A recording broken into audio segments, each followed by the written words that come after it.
The great yellow sun is reflecting in your deep blue eyes. The day has begun. You spin around, you laugh to yourself. And I see you shine in every color, resting your head in my arms. You sing la la la.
The great yellow sun is reflecting in your deep blue eyes. The day has begun. You spin around, you laugh to yourself. And I see you shine in every color, resting your head in my arms. You sing la la la.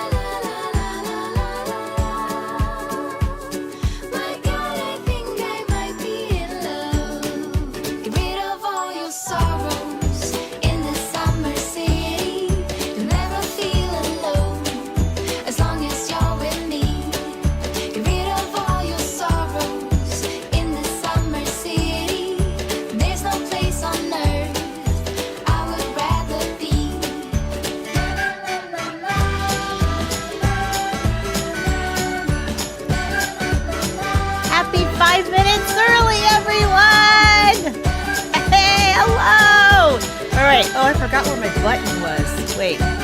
Oh, stuff already. There we go.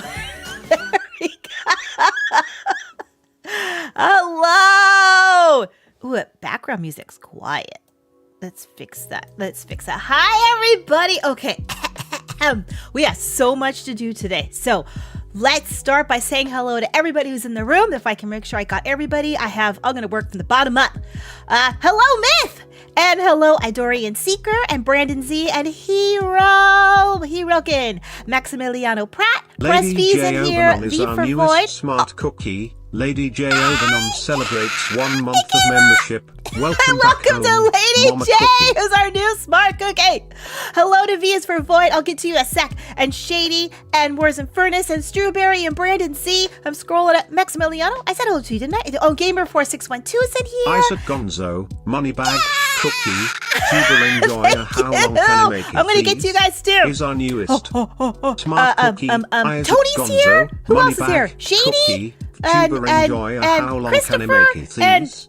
Celebrates 5 months of Dino. membership. Dino. Welcome back, Why do we Mama say Cookie. Dino? We've Every missed you time, lots. Dino. You think I Morsi would know? Isaac's Infernus, here. Mommy Rizza is our newest smart oh cookie. yeah. Okay, all right. Who else Mommy is in Rizza here? I'm scrolling up. celebrates Did I 5 get everybody? months of Did I get membership. everybody? I Welcome hope so. back. All right, I'm gonna. Oh, AWOL Nation. That was it. That's talking as Isaac. Yeah, thank you, Lady J, for 1 month membership. Welcome back home, Mama Cookie. Thank you so much. And Isaac says, welcome back, Mama Cookie. We missed you lots. I missed you guys Brandon too. Z is our newest smart cookie. Brandon Z celebrates 3 months of membership. Eat your Veet. Do it right. Code XOXO Mama. And Morrison Furnace has written, welcome back. And Brandon Z says, eat your bite, do it right, code XOXO Mama. Hello, Laughing Demon and Tommy and Blue Bottle. Hello to you too. And Guardian Gaming. Woo, hello, everybody. Oh, and Fire Hill, I saw you. Chef Hill came in. And of course, Lady J. Okay, I get everybody. Did I get everybody? I did. I make sure I say hello. I want to say hello to everybody. I want to say hello. And Medevi's here too. Fight Rob is in here. Hello. I've been surviving on you the last 3 days. I have. I tell you. I have frozen burritos, Vite ramen, and microwavable fried rice, and jars of peaches, because I didn't want to go grocery shopping. But I did. Myth and Narcole just gifted 0 memberships. Thank you, Method Arcole. Thank you so much. I do love peaches. I do. Yeah, it's new. Okay, so, whoo! Hi, everybody. Hi. Wow. Let me just take a breath and and say hello. Say hello to everybody. Yeah, it's been 3 whole weeks. I look like my background. I got it from wait, I have to do it. I got it from Free Pick, not sponsored. But officially, I have to say where I got it or I get in trouble for copyright. So I got it from them. But it's my travel. Isn't that cute? I wish I went to Indonesia, but I did not, unfortunately. I did not. But hi, welcome. I am so glad you guys are all here. I am glad. I would glad you. Yes, Aaron Munchkin, your blessings of temporary dwarfism and other stunted growth conditions worked beautifully. The brelettes did not grow in those 3 weeks, and shoes did not fit. Everything fit by the end. Woo! It was a good trip. We'll get into that in a minute, but I have so much to say. First of all, hello to everybody and thank you for coming in. And hello to Vite Ramen who's here. And you see, you're popping up down there in the corner. Don't forget to get your ramen.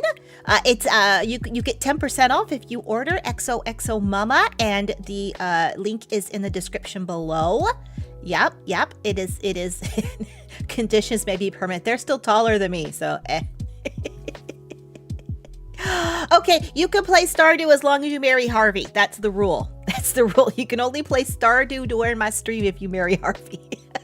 Yes, XOXO Mama for 10% off. Look, there they are. And honestly, I'm going to be honest. I'm going to be dead honest with this. 10% off is great, but sometimes if you get on their mailing list or you follow them on Twitter, they're going to drop some really hot deals, like 25% off and all kinds of stuff that's popped up in the past, like when they had the nude packaging that went all wonky, and they gave so yeah, 10% off is great, love it, but don't forget to follow them on Twitter and or subscribe to them. Is our newest smart cookie. Narcole celebrates 5 okay, here we months go. of membership. Read it, Brian.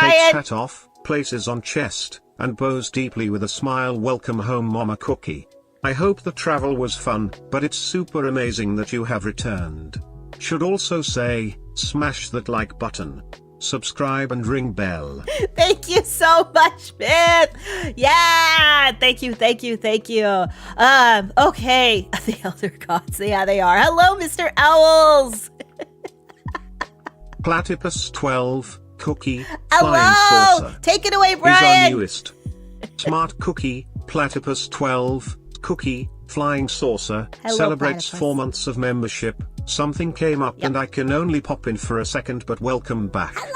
Can't wait to watch the VOD and I hope you had an incredible time. Oh, well then I will say hello to you now, Platypus, and I will say hello to you again in the VOD, and hello to everybody who is watching this in the VOD in the future, and all the lurkers who are quietly here.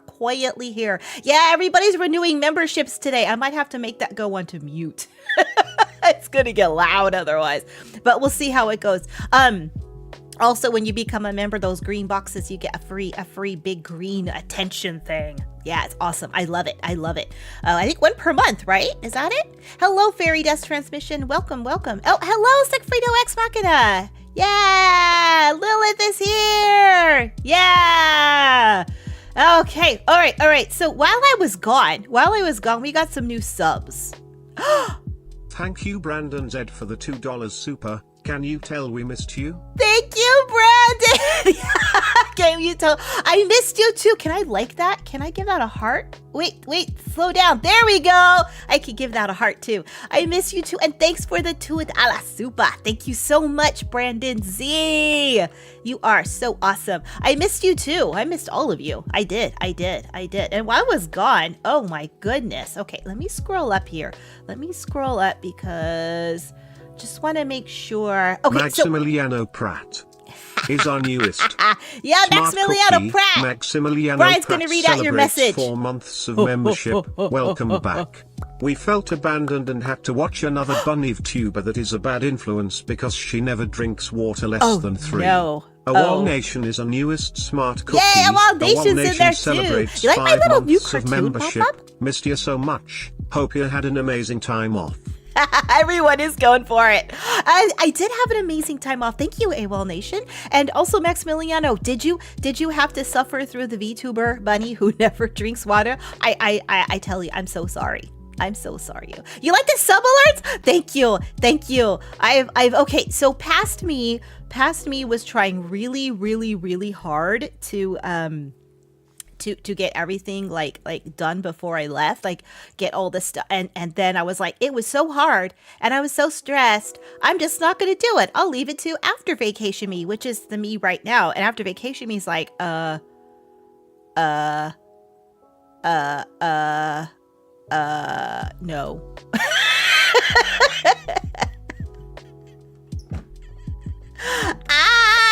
So I was trying to get everything hooked up. So today we have a fun background, Oh, past me is evil. I tell you, past me is real, yo. Okay, so let me see. I do know we had. Doesn't it tell me? I thought it told me who. Wait, maybe it's over here.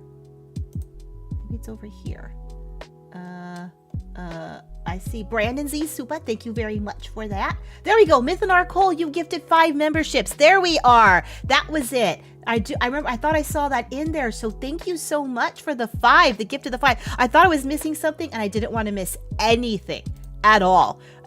You know, I hate missing things. Yeah, everyone's like, past me is my nemesis. For real. Totally for real. 100%. Thank you, Mythonar Cole. So Momisms today are going to be dedicated to how to fix your life when you've been gone for 3 weeks, living in a place that doesn't exist. Because vacation is not real. So things you should do when you go on vacation.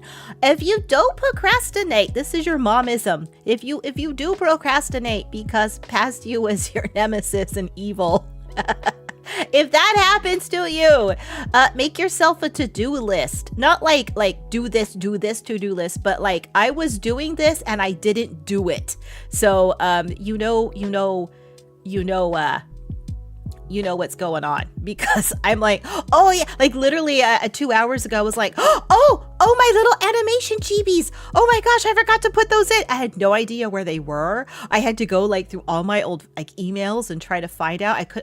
It was a mess. It was a mess. So instead of doing like do this, like do that, just write down what you didn't do.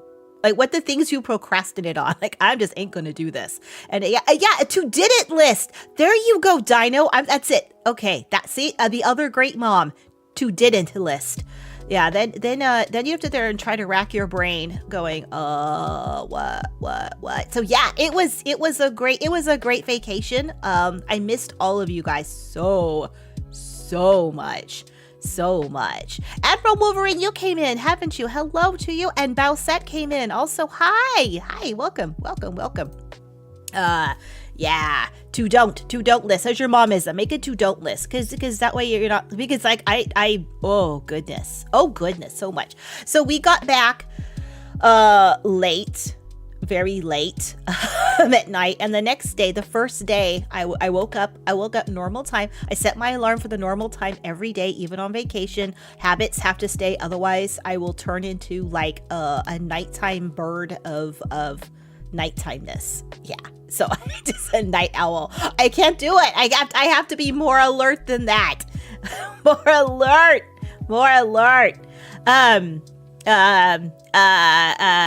Yeah, so I wish I was teasing something, Maximiliano. Nope, it was just a really pretty picture. And I kind of picked it because Papa Cookie's like, where big adventure do you want to go next? And we both went like, oh, we both want to go to Japan and Indonesia. And I saw this one and I was like, heck yeah!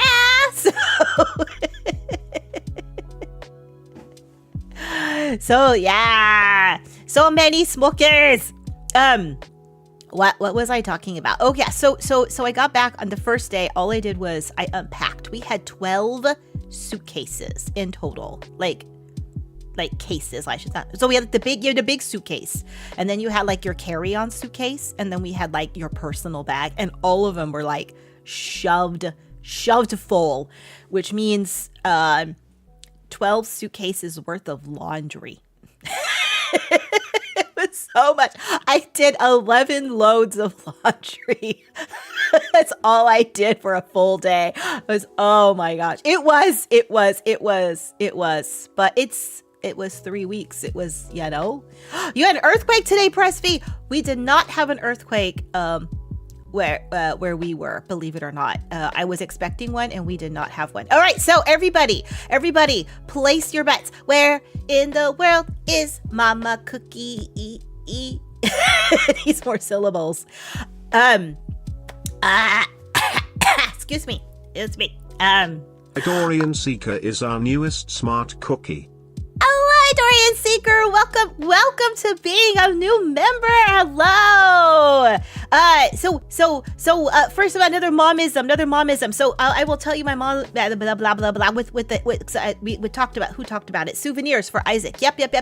So when we left, we only had 3 big suitcases. Because what we did was we packed, like, the suitcases that stack together. You got like the really big one, then you got like the big one but not so big one. We packed everything in the big one, not so big one, and put it inside the really big one. So when we left, we had 3 suitcases. When we came back, we had 4. So we had lots of place for souvenirs. So it's a great momism for you. Just pack all your stuff in the smaller one, put the smaller one in the bigger one, then you got a whole extra suitcase when you come back. Yep. Then you know not to overpack for the souvenirs, because that's a thing. That's a thing.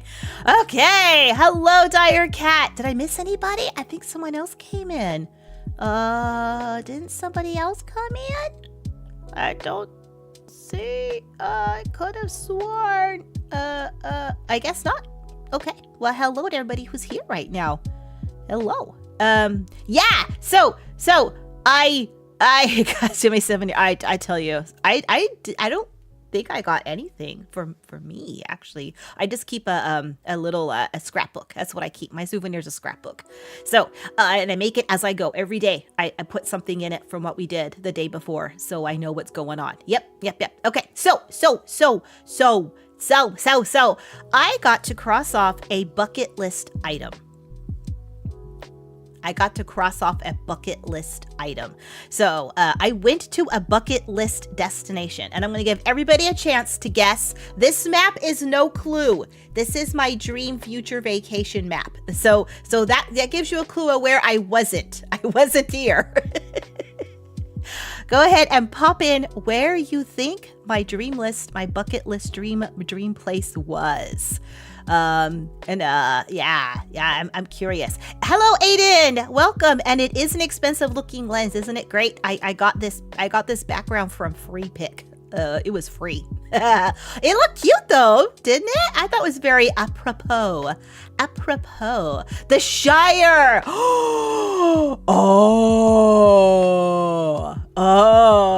I like that one.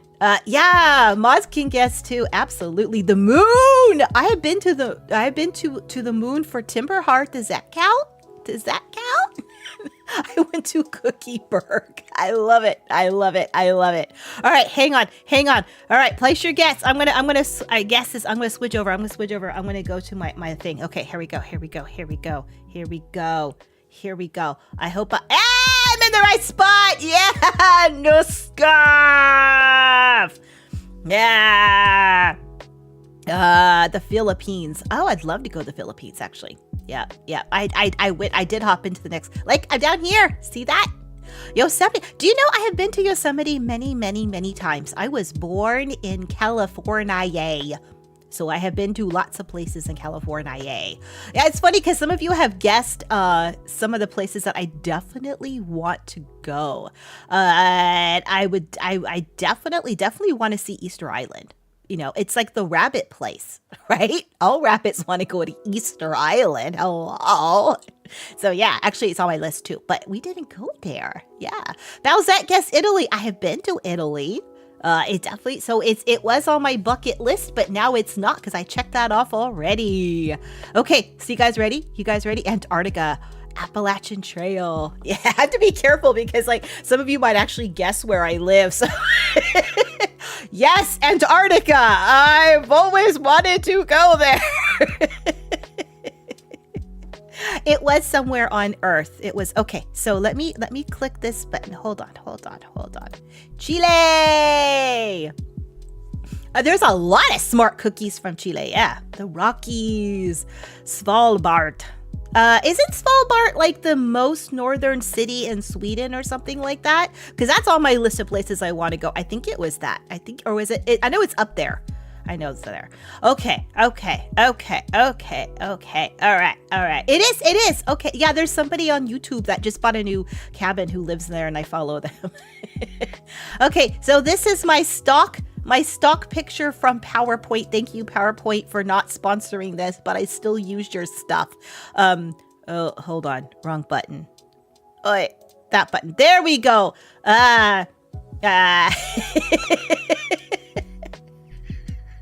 I tell ya. Okay, here we go. Let me push the correct button. I think I do next slide. There we go. Okay, so first I started off in San Diego, California. A couple of you guys have guessed places that I have been, so you'll see. You're gonna be right in a second. You're gonna be so excited. This was the snail that we met. Isn't he sweet? There were snails all over, and we saw the ocean, and see that beautiful sandy ocean back there. I was so close to you. I was so close. It's a big snail because they're big in San Diego. I did not go on the beach at all. There was a lovely sidewalk right next to the beach that had a thin layer of sand, and I did complain about it constantly. I did. Did I make the little 3D cookie? I forgot to warn everybody. I'm so sorry for the immersion break. You're going to see me there, like there. You can see my legs next to the snail. That's not avatar me. That's real me. So sorry. So sorry. Face reveal.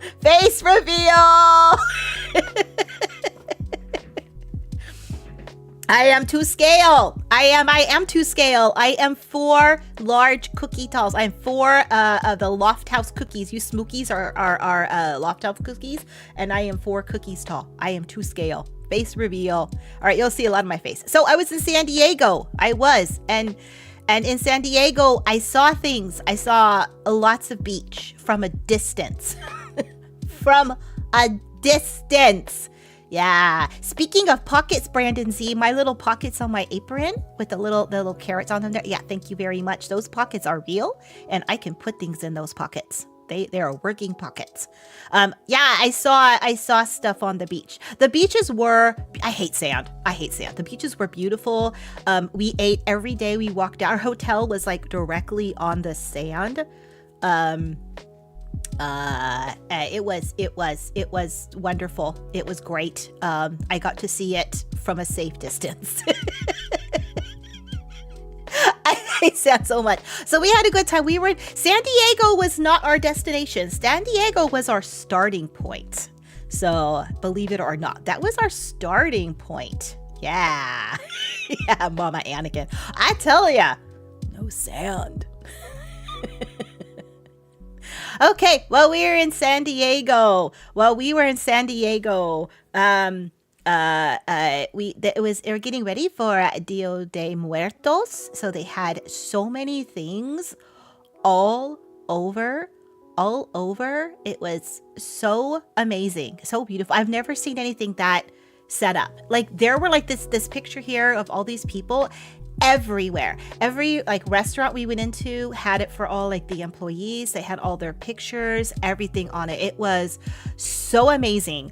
I tell you, it was, we were there like the 1st of October, so it wasn't even close yet. And it was like, already it was this setup. It was so cool.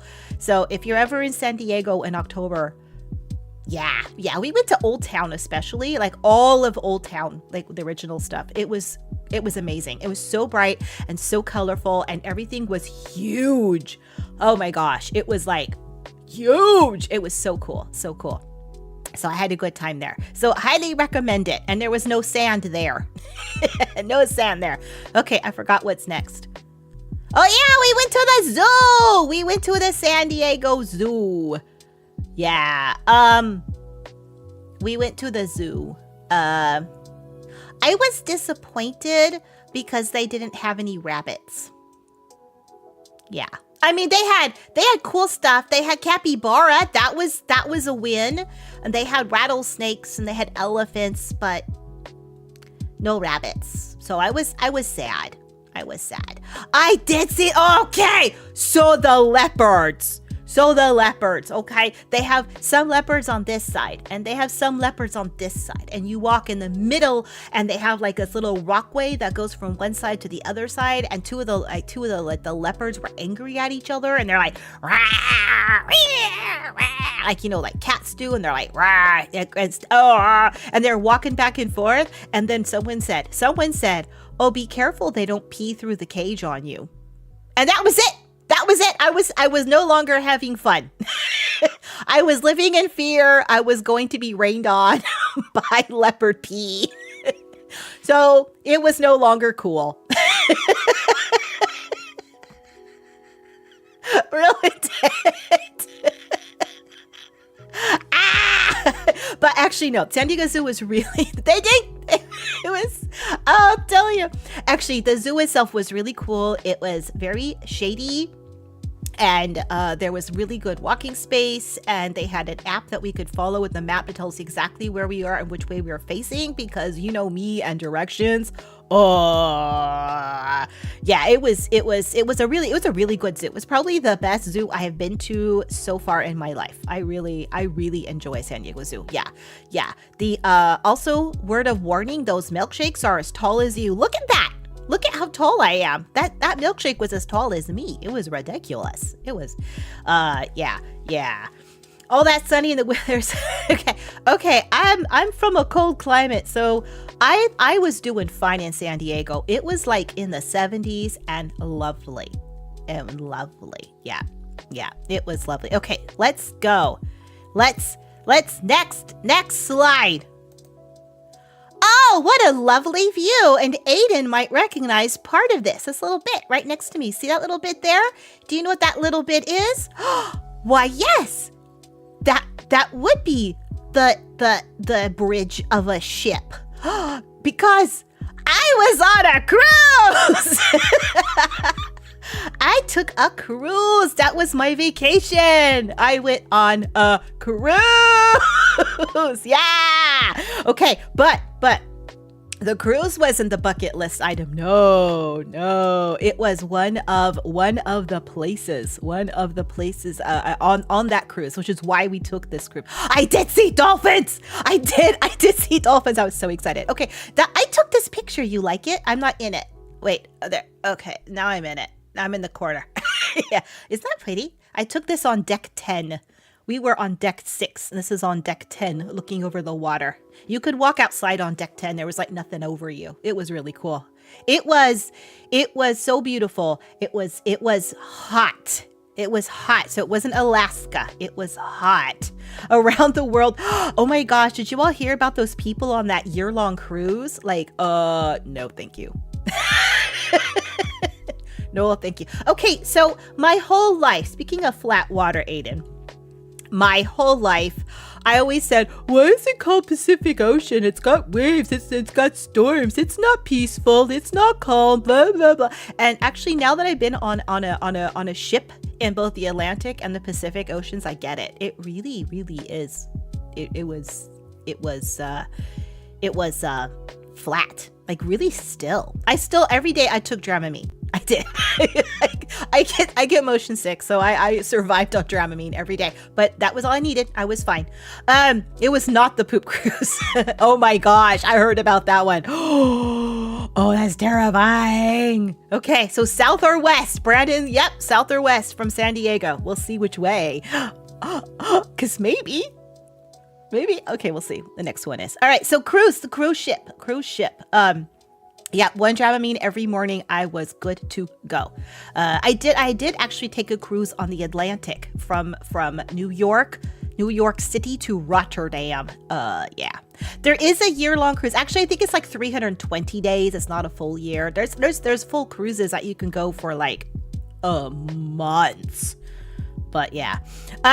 Morse could have been east if the captain wasn't a coward. Well, keep that in mind. Okay, so here's me on the cruise having my best bunny life.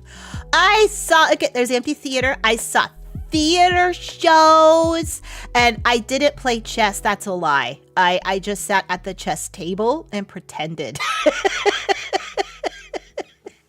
That's not a bookstore. That is the library. Because I went on Holland America and they have an actual library on the ship. And it's an honor library. So you take a book and then when you're done, you bring it back. But yeah, it's a proper library. Proper. Yeah, it was cool. And then there was a casino. And I didn't play in the casino, but Papa Cookie did.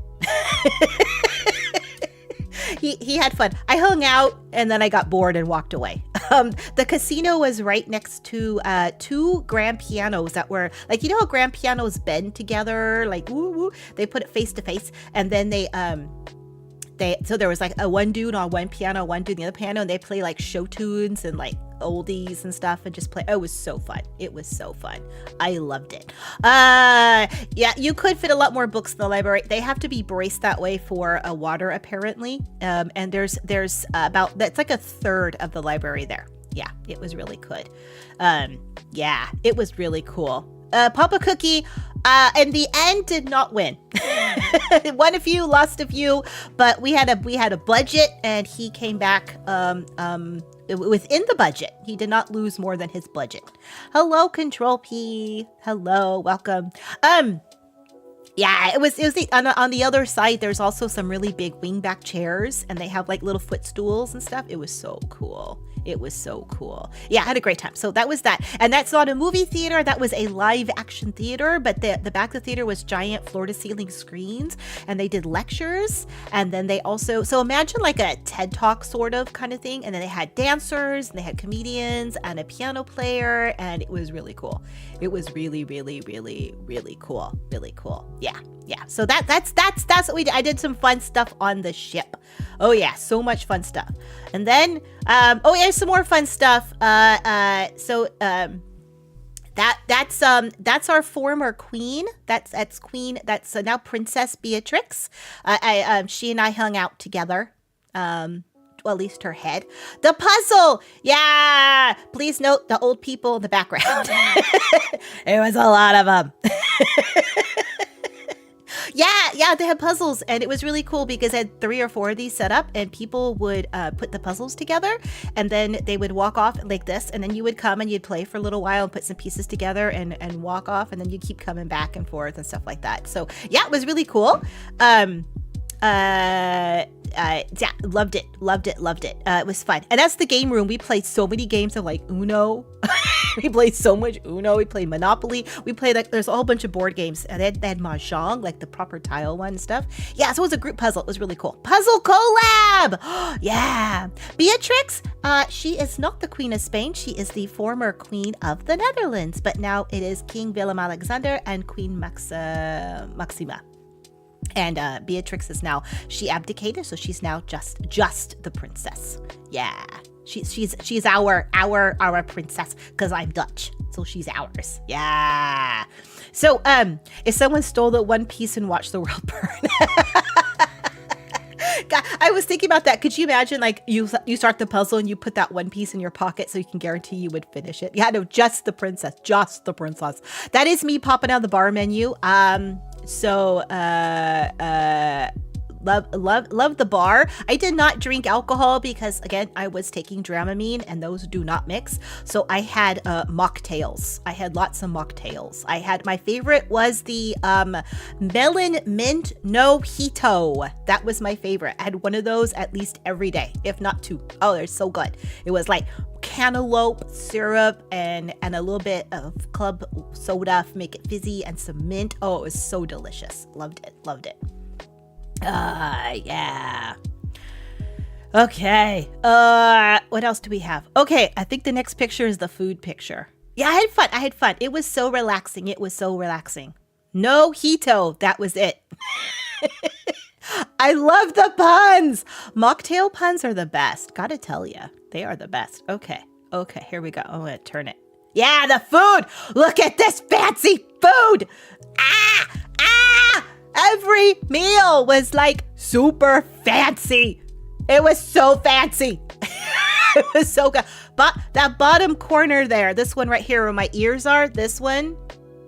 Yeah, that was my breakfast. That was my avocado toast for breakfast. That's what their version of, look at poached eggs on top. Oh my gosh, it was insane. You know what? They did not have ramen. They need to order some Vite ramen. They really did. They do. Yeah, it was so good. At one night we went to a rice tafel, an Indonesian rice tafel. So we just sat there and we ate so much at the rice tafel. It was delicious. In fact, over there, the egg, that was the salad from that meal. But yeah, there was, I gotta count, it was a sushi restaurant, a Italian restaurant, like a steakhouse, and then an Asian, like a Pan Asian restaurant, and then they had the main dining room. So it was intense. Yeah. Every meal was 3 courses. You had a starter, you had a main dish, and you had a dessert. And then there also was the Lido deck that had a bunch of buffet. So whatever they were serving in the dining room, they also served at the Lido deck. It was more like a buffet. So yeah. Yeah. Oh, the steakhouse. The steakhouse was good. We got one meal at the steakhouse. It was delicious. They had those big tomahawk steak things. We didn't get those. Yeah. So yeah, so we ate everywhere that our ticket included, except for we only paid for the rice tuffle. Everything else we ate what they get. So this is all standard food. This was standard fare. Yeah. She's been like, oh yeah. So good. It was so good. The best. It was a bougie life. I would, every morning I'd wake up, and I would walk to the elevator because I'm lazy. And I would go up. I was on the 6th deck. I go up to the 11th deck right above me and go into the observation crow's nest. And I would get my fresh latte, and I would sit and look at the ocean or whatever land was next to us. Then I would walk down the stairs, get dressed, already dressed, but then we get everybody else up, and then we'd go for breakfast. We had a balcony cabin, and I'll show you more in a minute on why. So where did we go on our cruise? Well, we started in Mexico. Elevators are scary. They had some glass elevators on the outside of the ship, and then they had the elevators on the inside. And the very last day, it was rocking and rolling, and we were listing like that much to one side. It was really. I did take the stairs that day because I was afraid to get stuck. Yeah, it was cool. They did not have a bougie pair that I could see. They might have had one, but I couldn't see one. So this was, I believe this was Cabo San Lucas. I think it was Cabo San Lucas. I think so. I think that's where we were here. It was beautiful. I went to sleep in San Diego, and then we like sailed, had a beautiful, we are port side, which means that we always face the ports, except one time where they parked us on starboard. But anyway, so I don't know my right from my left, and you think port side and starboard is any helpful? Nope. There were signs everywhere, and that's how I followed them around. So yeah. So it was fake pictures, not sepia. So yeah, so I woke up, and that is me on my balcony. We had a balcony, a little veranda, as I called it. And we sat out there, and that's what I woke up to. I woke up and I walked out there and I go, oh my gosh, it's beautiful. This was my view. And I opened it up and I walked out, and then I died. Oh my gosh. It was so hot. I was like, it was only 84, but with the humidity, I swear it was like I was on the sun. I was like, I opened the door, I went, oh. Oh my gosh, it was so hot. Yeah. Mama Cookie Visit the Afterlife was not your bingo card. I did visit the afterlife.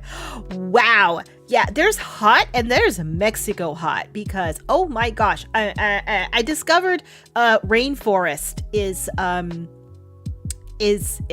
a whole different experience. Yeah. But whoo! So we went to several places in Mexico. We went to Huatulco, and there's me on the L. I'm in the little L. You can't really see me, but I'm on the L. And then that's me on a tour. Yeah. There's the back of my head. I probably should have done more work on the back of my head. And there's me. We visited. I took an L. I didn't even think of that's true. That's so funny. I did take an L. Oh. I am the 3 orange pixels. I'm dying. Oh God, we're so hot. We went to a bunch of churches, and we went to a bunch of like different buildings, and we did because this was like Holland America. They're like trying to educate you. So we like went to like people's houses, like literally we were at somebody's house, like walking in their garden and stuff, and they're just like showing us around their. I learned a lot. It was cool. I mean, yeah. So here we are. I also we went to where else were we? We were all over the place. I'll tell you in a second. Yeah. Yeah, wait, what? I was in somebody else's house. It was so cool. Like, they're just sitting there, and their kids are walking around. There's like chickens just walking around, and we're just like, hi, we're here. And there's about like 20 of us, and they're showing us around. And like, there's me at the big tortilla oven. We made tortillas, and then we did, what else did we do? You did that when you were on the cruise. Yeah, it was so cool. Milling some flour. Actually, that's milling for the cactus to make the mezcal. Yeah, it was really cool. We learned a lot. We saw all the different stages of things. We saw them. We got to try taking the cochineal beetles off the cactus to crush them. Obviously, the drying stage we didn't do. We made chocolate, like actually from the chocolate bean. And it was so cool. Like it was just like there's like demonstration. We got to like do it. It was really, really neat. Yeah. Okay, so what's next page, there we go. And then we went to go see some ancient Mayan ruins. This was in some guy's front yard, so I did not try the chocolate fruit. It looked textured, and I didn't try any, but I did try some of the water they made from the chocolate fruit. So yeah, so we saw these ruins. Yeah, it was really cool. Awesome. It was so much fun. Oh, Bree wasn't with us because Bree decided that she'd rather not go for 3 weeks on a small boat with 3 generations of cookie boxes after traveling so much already. She was like, I kind of need to work, Mom. So I was like, that's cool. But the ruins are really, really, really cool. Yeah, it was really neat. And the little bird was there. It was so cute. I don't know. It was so sweet. I loved it. But yeah, so apparently this is in some guy's yard. He's been excavating these, and then he found them in his yard, and now he just maintains it, and the scientist people, the archaeologists, come and do more research. It's so cool. I was like, that's so neat. It's so neat. All right. So yeah, I loved it. It was again super hot. It was really nice though because we got the bus. Okay. I'll tell you about this. So we got the bus, right? They got the little cushy buses, like the tour buses, and they pick us up at the ship and they drive us to the location, and we do our thing. And then before we get back on, they hand everybody a bottle of really cold water, so you keep hydrated the whole time. Very important stuff. Stay hydrated. Yeah. Very, very important. Yeah. So apparently, somebody in our family did not follow the advice of staying hydrated, and there was an ambulance called night in Med Bay. It wasn't. Everyone's fine now. I'm sorry for laughing at Boyd. Don't you just hate it when your yard turns into UNESCO heritage site? See, this is my brain. Yeah, it was not Papa Cookie. No. So what happened was Papa Cookie laughing because this part is funny. So Papa Cookie was there. Because it wasn't me. I was going out in the second group, and it was the first group. So the first group went out, and I get a call from Papa Cookie going, yo, can you go down to Med Bay and get the doctor or somebody to help us get one person in our group? Because don't forget, we had 3 generations on this trip. They're not just our little family. There's aboard the CookieBox family. Can you make the arrangements? I'm like, yeah, I could do that. So I'm right on the ship. I'm doing my thing. Woo. And so the ambulance shows up on shore. And where we were, they had tenders, which are the lifeboats, and they use those as little transport boats to get from the ship to the land and back and forth. So there was a private one reserved just for the member of our party. Because that way, the Cookie X, we'll call them Cookie X for Cookie X to get back. So Cookie X is on a stretcher, one of those big bed things they have for the ambulance, strapped down to that, barely conscious. It was bad. So they got him onto the tender. Yep. Private tender. So it is Cookie X on the stretcher. There are 2 ambulance guys. There's the med guy, and there's Papa Cookie, who's doing all the coordination, the responsible person in charge, right? So Papa Cookie, I don't know why he did this. I don't know why he did this. So took a picture of it. He goes, say cheese, right? I don't know why. Say cheese. And so later on, just I guess I don't know, just as a joke or whatever. And then at the very end, we was like, after the whole event was over and everyone was safe, he showed me the picture, and there's like Cookie X with like a little thumb up, a little weak thumb up in the corner, and there's the 2 ambulance guys, like super big smiles, like superposed around Cookie X, like they were like celebrities or something. It was so funny. So I don't know why I can't even. That was the funniest. That's my favorite picture. I couldn't put my slideshow because it would like give the whole thing away. But oh my gosh, it's a great photo. It is definitely in the family scrapbook. Yeah. Now that we know everything is fine and nobody got hurt and no like permanent damage was done, but I cannot believe the ambulance dudes were like, yeah, cheese, like smiling. Oh my gosh, it was ridiculous.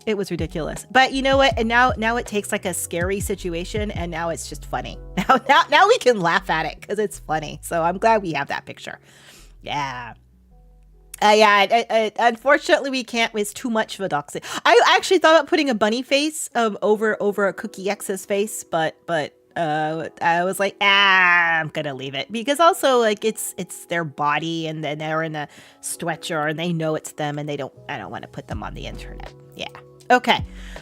Here it is. Do you see this? This.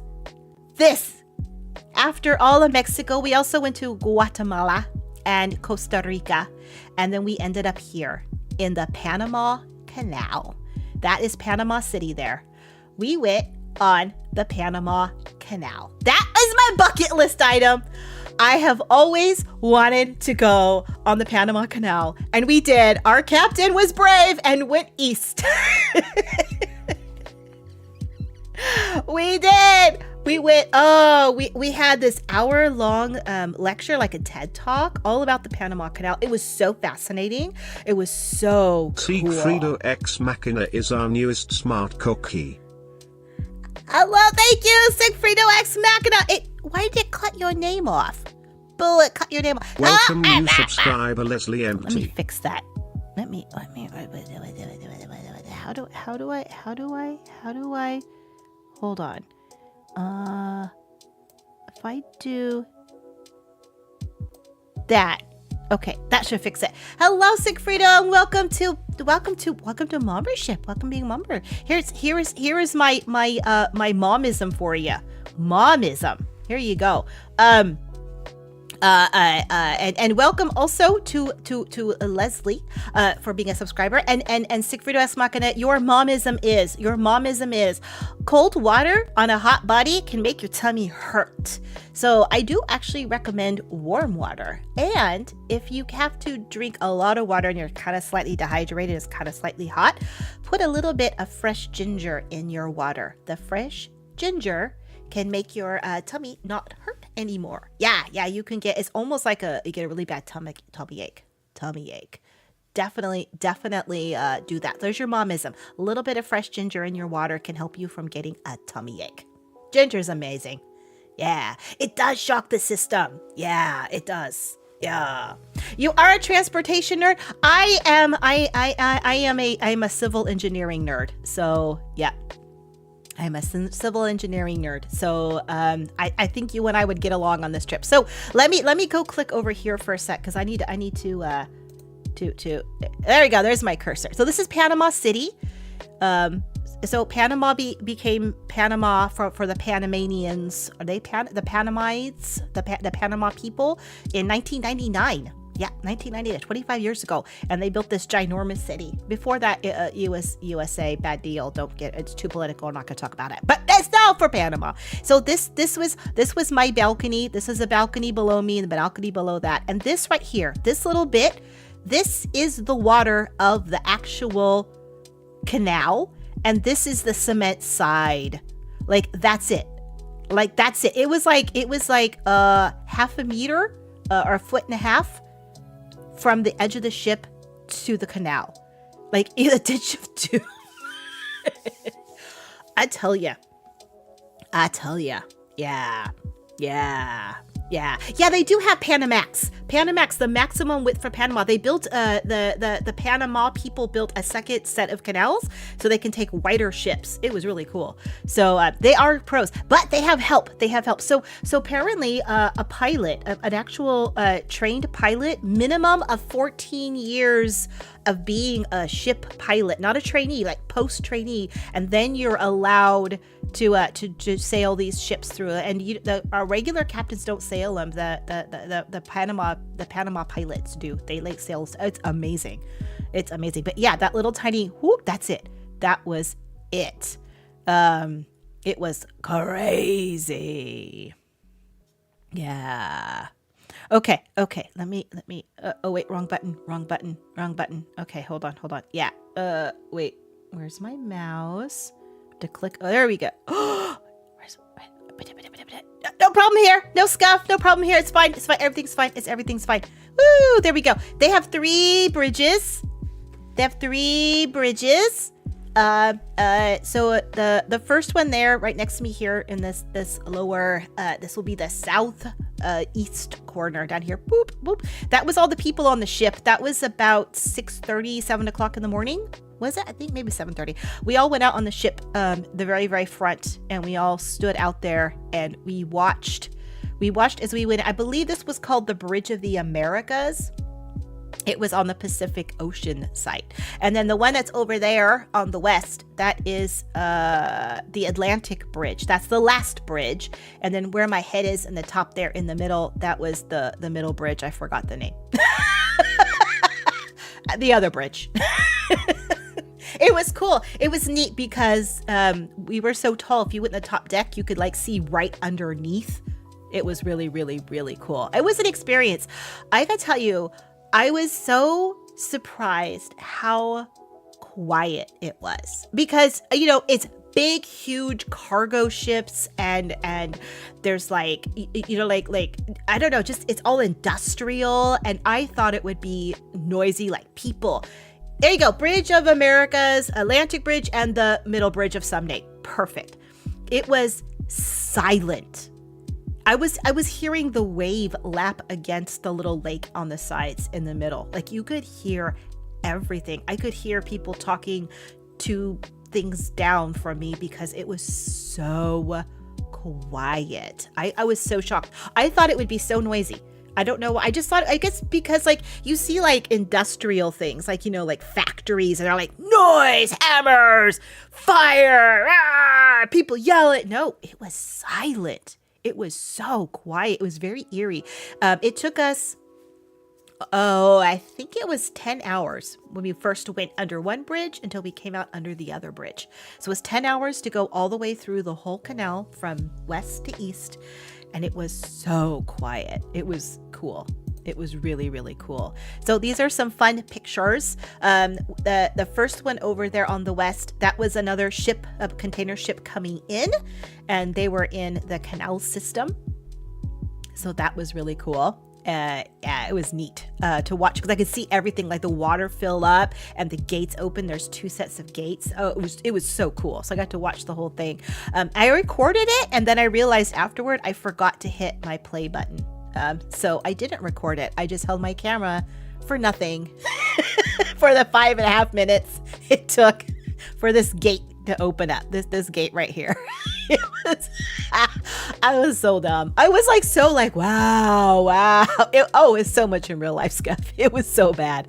Now this is cool. See this little thing? This is a little train. There's one here and there's one here. And as this is all the other people on our ship, and there's the bridge, and there's me. I'm like, well, you can't see me, but I'm in my cabin. And so as we were here, like this part here would fill up full of water, whoop, whoop, whoop, whoop, whoop, whoop, whoop, and then we get as high as this, and then this guy would go forward, and these were there not to pull us through, but to keep us from twisting, like sideways. You know what I mean? Like so you wouldn't bump because you're only 1.5 feet. I mean, look at that little gap. That's it. They're so tightly wedged in there. It was crazy. Oh my gosh, it was the modern day forgot to take the lens cap off. It was. Yeah, this is. I modeled this after a family slideshow. So let me talk about this picture, because this was this ship here. That ship, this is the side of that ship right there. And that's their little gap. And that's their set of train tracks. And then it kind of crosses over. And this is our set of train tracks here. That's one. And there's the other one there. That's like one tire and one tire. And that's their tire. They got what is kind of hidden back there. And then there's our little gap there. And that was the ship below. So it was kind of terrifying. Like when you look down and you realize that you were good there. You go down, you're never coming out. You know what I mean? Like, yeah, it's so smushy, like so smushy. Yeah, I tell you, if you ever get a chance to do it. It is so worth it. Yeah. But it was so amazing to see the engineering. Like these little guys, they had these little bells, like little bicycle bells. They go like ding, ding, every time they did anything. Ding. It was so cute. And they had 2 in the front and 2 in the back. And they just kind of followed you along all the way through. Dead silent, nobody yelling, just a little ting ting, and then just super quiet. You could hear the water like just making its little way. Oh my gosh, it was so silent. But yeah, it was just all solid mass of machinery. It was very impressive. Let me go back over here. Very, very, very, very impressive. Okay. Yeah, the eerie calm and silence. Yeah, that's what got me. All right. After we left the Panama Canal, I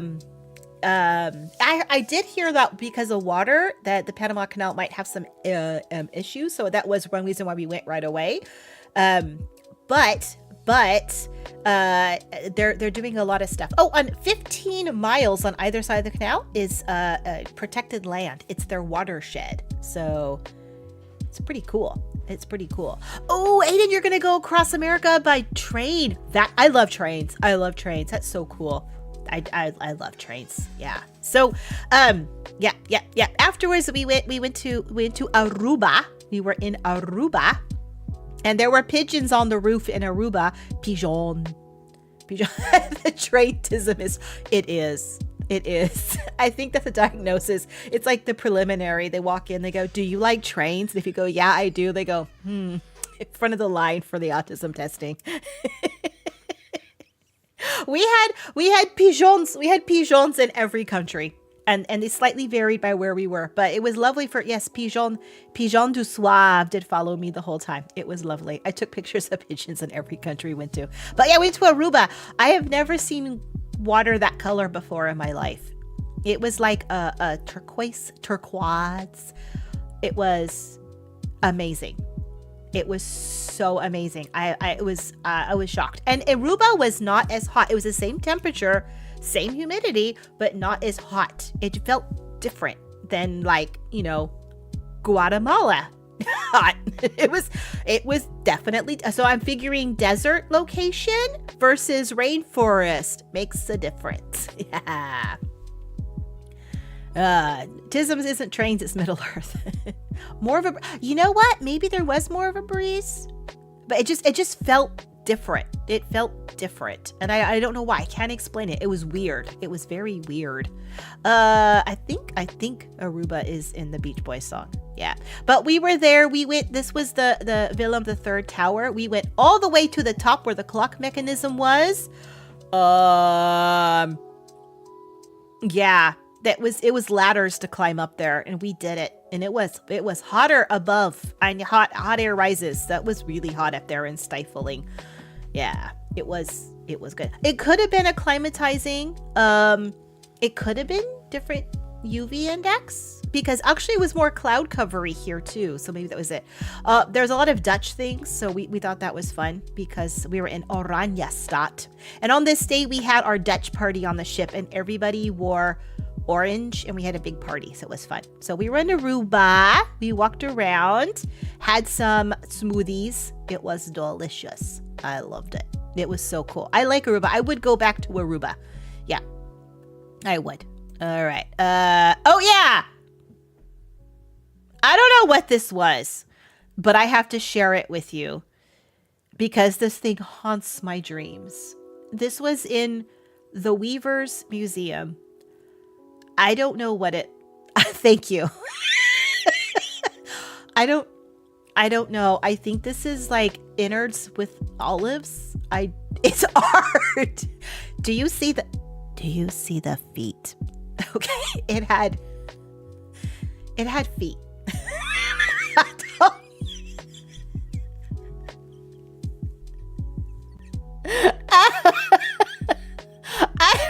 I put some beautiful pictures of water to like take the edge off. Nope. It is woven. It is woven out of different materials with these feet. And I literally in this museum was like, oh, that's interesting. Why are there feet? Like super loud. Yeah. It was interesting. It was I don't know what it was. There was no signage. There was nothing. I vary between it's funny and it's terrifying. I think because they're little feet. I don't know. But yeah, there's some beautiful water pictures of water. I hope you enjoy the feet. Oh, we're almost done. Oh, something emerging from its cocoon. I do have a lot of other pictures, but a lot of them have the Cookie family in it. It was hard to get them out of pictures. So there's like in so many of them. So I had to make docs friendly ones. Yeah, we had a ton of pictures. There's some really cool stuff that we saw. All right. And this is me going home. I was in the Fort Lauderdale airport. That was Fort Lauderdale there. And that was me on the airplane. I got a window seat. It was cool. It was lovely. And then we flew home. And the flying home part wasn't so bad. It was the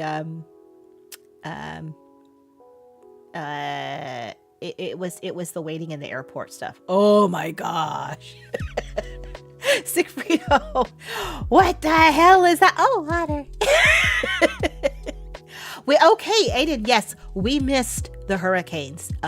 We were just on the edge of the zone. So we had a little bit of like wind, not too much, but it was just coming close to Puerto Rico when we were sailing up by the Dominican Republic. So it was like coming for us, but we were not in Florida for when it hit there. We were like a week away, and then, or maybe a week and a half, and then when we got into Florida, it was just, there was another storm hitting where we were like 2 days before. So it was intense. Yeah, for a while I was like, I don't know, but we had beautiful weather. It rained a little bit, like when we were in Panama, obviously, you know, the tropical climate, it rained, but it wasn't like rain, like, you know, it was just rain.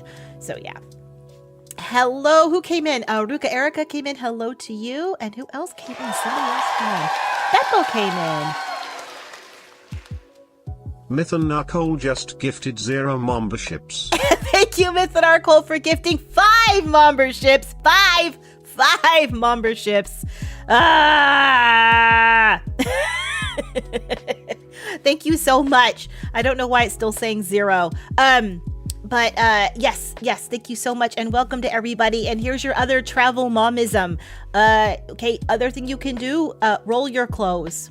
Don't fold them, roll them tightly in a suitcase. You could fit them all in. Yes, you can. And you can also roll them up and shove them in other things. Like we had sun hats. We filled the brims of our sun hats so they wouldn't get squishy. And we filled the toes of our shoes so they wouldn't get squishy in this thing, to fill them up. Rolling the clothes. Best travel hack ever. Yeah, it was. It's the best. I think I have one more slide. There you go. That was our map. That was our official map. This is everywhere that we have gone. Vacuum bags for travel keeps the shirts uncrumpled too. Oh yeah, you could do that. Yeah. We spent $100 and got the laundry package so they would clean our clothes and press them for us. Best money ever spent. 3 weeks worth of, well, 2.5 weeks of me not doing laundry. It was cheap. Rolling clothes for not together. I like rolling things separately, everything separately, because you can fit as it gets a less bulk, you can fit them in nooks and crannies. Also, if you roll your jeans, start at the hems of your pants where your ankles are and roll up to the waist, because the waist is bulky. So that kind of goes around the outside. If you do it start there, your roll will be wider than if you start with the ends. Start the skinny bits, then work your way up. Also, if you're gonna roll jackets or hoodies, roll them with the zippers shut. Zipper shut. They don't get damaged that way. Or if they damage, they'll damage the same. It'll still zip up and down.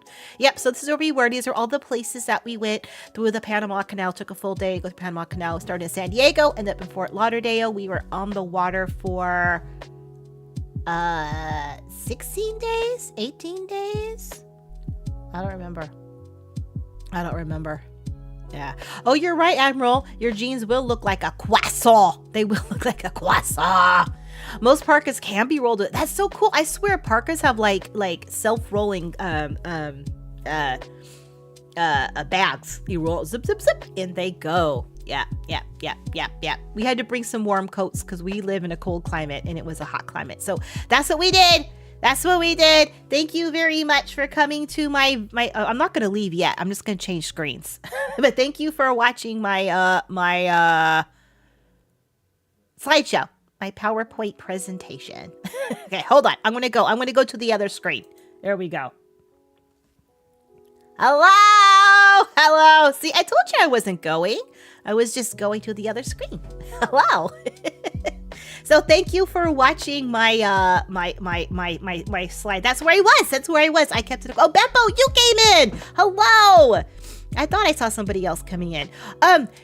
Yeah. Thank you. Thank you to PowerPoint for the fabulous slides that made it easy. That was really, really awesome. Thank you to them. Not sponsored. The only one who's I'm not even sponsored affiliate is Fight Ramen.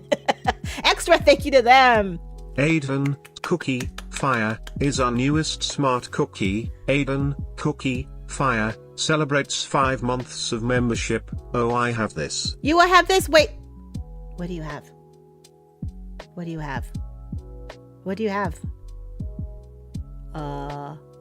I forgot what I was saying. So I don't know what you have. Oh. A green thing. Oh, a green thing! The free membership milestone message. Yeah, there you go. They do be having the message. Aiden, you got the message. Oh my gosh. Yeah. I was so confused. What? The green attention. I have no attention, clearly. The attention span of a gnat right now. Yes. Yeah, you have this. Okay. Hello. Welcome to my page over here. So, yeah, that's what I did. I went to the Panama Canal. It was a bucket list item. I was so super excited about it. I was really, really, really, really, really excited. Hang on. All right. Papa Cookie's in his office and he's playing poker. So if you hear any noises, please be sure to let me know. And I will yell at him to stop talking so loud. Yeah, sorry, my mouse cursor. I had it over there. Yeah. So it was cool. We had on the ship, we had 2 birthdays we celebrated while we were on the cruise. So we got to we had a birthday cake and we had decorated the cabin and it was cool. It was fun. It was really, really fun. It was really special. Any particular reason to go there?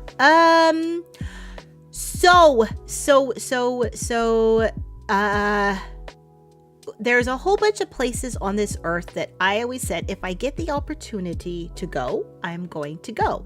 And if something like, not something falls in my lap. If it falls in my lap, I'm going to go. I'm sorry for laughing. One of Papa Cookie does his favorite thing, which is randomly yelling out your address, right? Right? Also the credit card numbers with that CVV number. Yeah. Bucket list of travels. Yeah.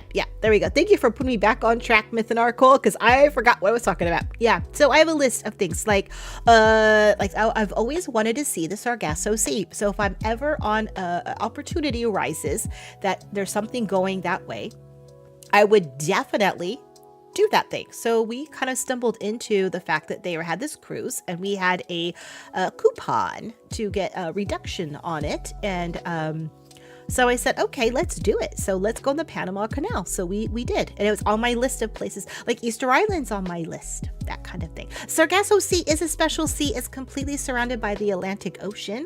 And it has, at one season, it grows this special kind of plant that floats on the water. And it's supposed to look like a field. So it's like a whole, so it looks like there's like a giant prairie out in the middle of the ocean, but it's not. Yeah, it's really cool. There are some amazing cruises for Japan. There's one that does Alaska and Japan. There's one that goes from pole to pole. So it starts, I don't know where it starts, somewhere in Europe, and it goes up to the North Pole and it goes all the way down to the Antarctica. And you actually get off the ship. They've got like tour guides and big parkas and stuff, and they go back up again. Sargasso, I think it's spelled Sargasso. I think that's how you spell it. I think it's what. Yeah. Go look it up. It's so cool. It's a sea within a sea. Yeah, I just all these cool places. And if I ever, thank you, Aiden. They got it. Yeah, you are my spelling monarch. Because yeah. I was like, do I need to type that in? Nope. Aiden's got it. You can always count on them. All right.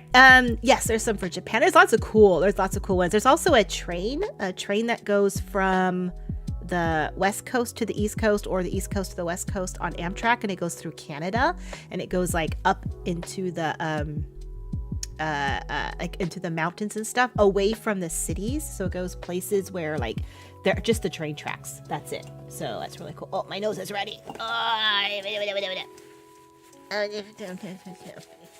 Well, we want to go to Japan because the Breeze want to go to Mario World or Nintendo World, whatever it's called. So, you know. If I ever come to South America, Julia asked for advice. Oh, yeah, I will. Actually, it's interesting you say that because that is where Papa Cookie wants to go. He really, really wants to go that way. So we do like cruising. We like, it sounds like we go all the time. It's expensive. I'm not gonna lie. It's, if you look at the price of a hotel and food, it's about a wash. Honestly, cost wise, but it's still a cost. So we have to save the pennies for that. But sorry, water, need some water.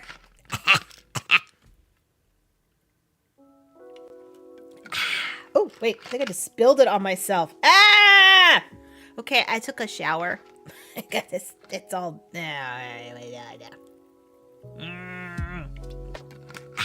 okay, it's fizzy water. I hope I don't belch. The deer park, there's so many places in Japan I want to go. I don't even, my brother lived there for a few years and just sent back some amazing pictures, has such amazing stories. I was like, I wish I had to live there myself for a few years to do everything I want to do.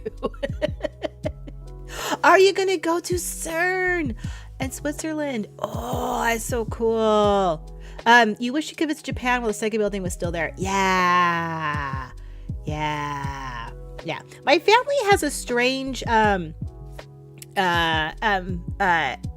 thing with living in different places. For some reason, we end up living in lots of different places. I don't know why. Hotels are expensive. I think hotels are the hard part. So that's but the cruise kind of fixes that. Like they have one to Japan over spring and during the sakura season, and so you don't have to book a hotel but you can, it has like overnights. So you actually are there for like 24 to 48 hours in every single port. So yeah, so that's, I mean, these are all like bucket list in the future if we can afford it kind of things. Also, I have to be able to afford the upgraded internet because I definitely want, I was like, if I'm going to go one of these long ones, I'm just going to stream while I'm on the ship.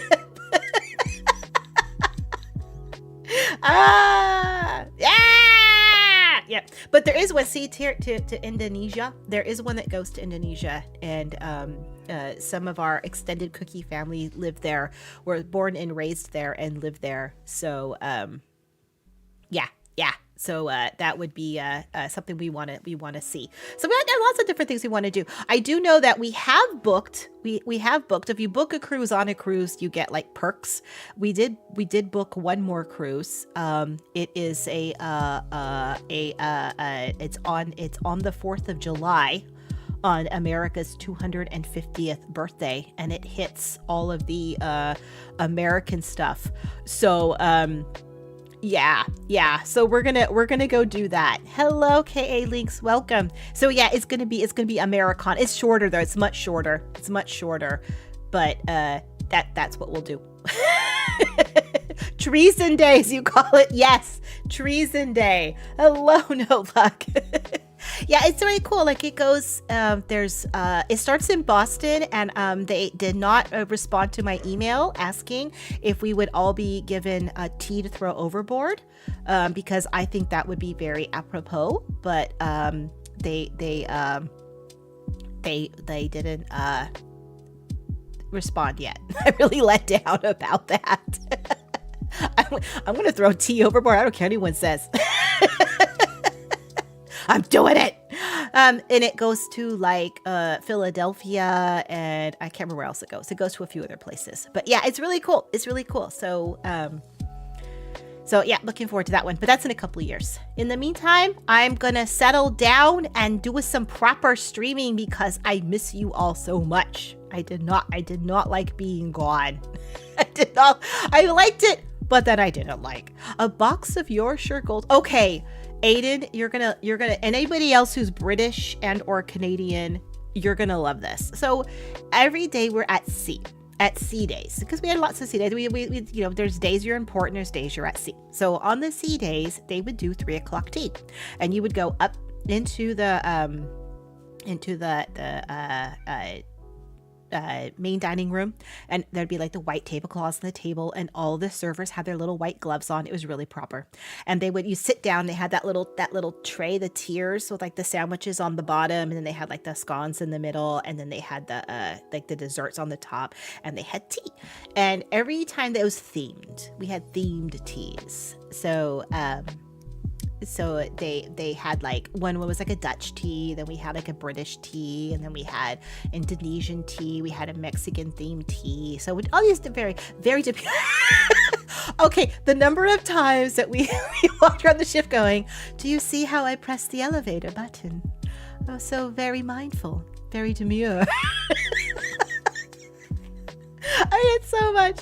So we were sitting there on this thing, and one time they brought out this tea, and I don't know what it was, but this day the tea had a very floral scent to it. Like it was very, very floral, and it tasted different than the other days. And I was like, man, this tea is really good. So I asked the waiter. I was like, they came over, and I was like, excuse me, I'm sorry, but what tea is this? Because I was like, I want to go and find what this is, because it was so good. They're like, it's PG Tips.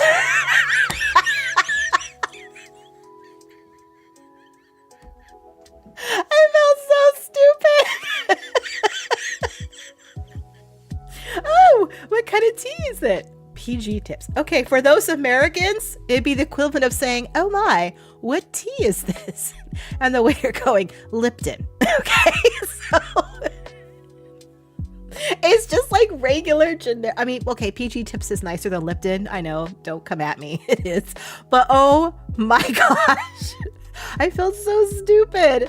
I thought it was like some kind of like, jasmine with like a mix of oolong or something. Yeah, I don't know. It was just, and they were so like, oh, it's PG tips. Just like in an ad. Oh, I felt so stupid. But yeah. We had tea. I like Earl Grey. But it was nice because there were like bars and all over the place, the little places to sit.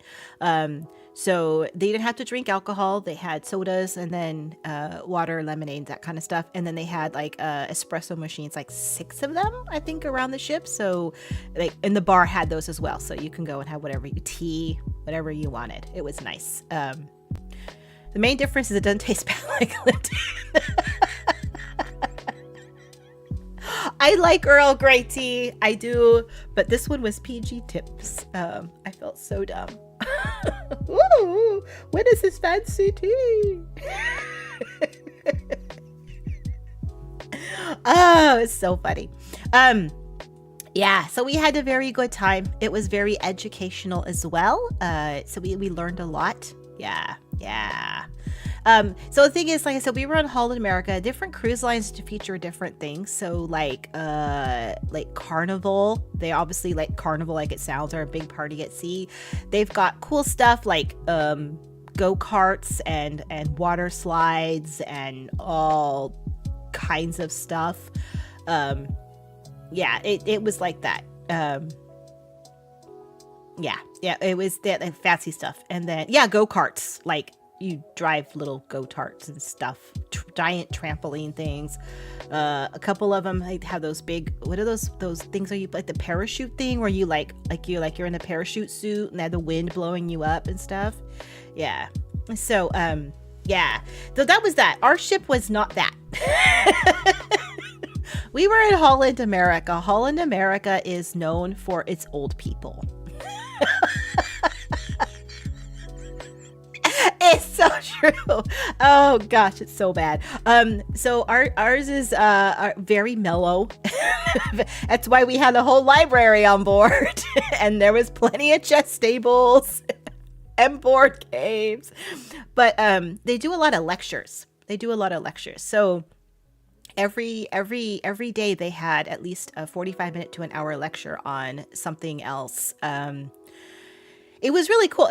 So you learned so many different things, and they were really educational, really informed. Like we saw one on pirates.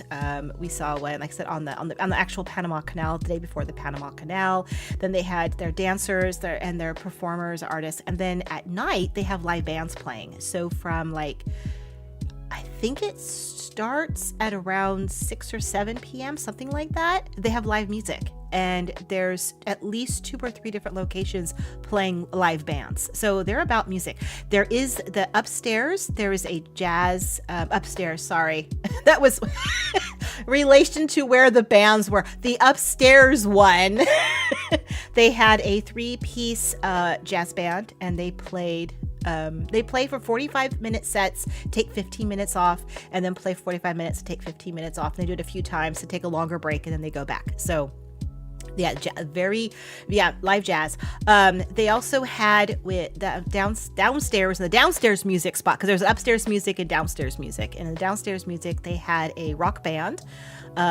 Some nights they played blues. Some nights they played hits from like the 50s, 60s, and 70s. And sometimes they played a little bit more modern music, which was really fun to watch the olds not know what to do. And they gave dance lessons during the day. So when they're doing I think they were doing, I don't know, one day they had the electric slide, you learned how to do the electric slide, and then that night they played was it disco? I think it's for, I don't know, I just know the name, it was on the list. So you would have they'd have the different dances, and then they would do they had say, I don't know, whatever dance it was, they'd have that band play that music that night, so you can learn how to do the dances for it. So it was actually really cool. And then they had the 2 pianos, the dueling pianos, which were cool because I'm a show tune gal. I love me some show tunes. And they'd be playing show tunes amongst other things. And they would just be playing, and then we get to the chorus, they would like wave their hands in the air, so everyone, it was our cue, and we'd all, like, everyone would sing along. It was so much fun. I liked them the best. Papa Cookie liked them also because he would slowly back away across the aisle to the casino. And I wouldn't notice. I'd be there singing my little heart out. They also have a kids club, and the Brilettes spent a lot of their times there. They were battling out with the camp counselors. So all but one of us were old enough to quote unquote legally walk around the ship alone. So they were pretty much on their own most of the time. They had some video game consoles. And they were challenging the counselors to high score battles. And every day you'd walk in, they'd be like, I'll get the next high score. They had skee ball, they had a foosball, they had like all kinds of like some pinball machines, and then they had the stand-up consoles, and like all of them. They were like, just, they had to get the high scores. They were going for it. So they won a few, they lost a few, but it was fun. Who came in? Hello, AI97 North. Hello. Did Papa Cookie at least make more than he started with? No. Papa Cookie made less than what he started with. But before we even started, Papa Cookie has a great time, and he loves to yeah. Oh yeah, thank you, Dino. Yeah, so Papa Cookie loves to play poker and blackjack, and has his limit. He has his money, and that's what he gets, and he just takes that, and that's what he's allowed to lose.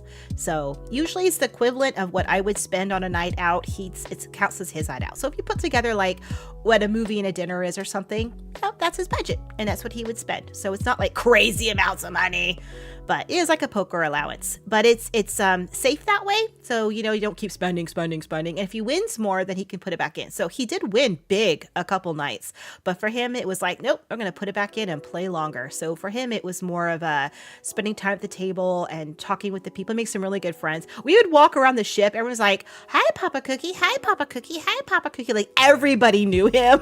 I was like, what? Apparently he was just, because he's got lots of good engaging stories. So yeah, it was really cool. Yes, thank you for Dino for posting that.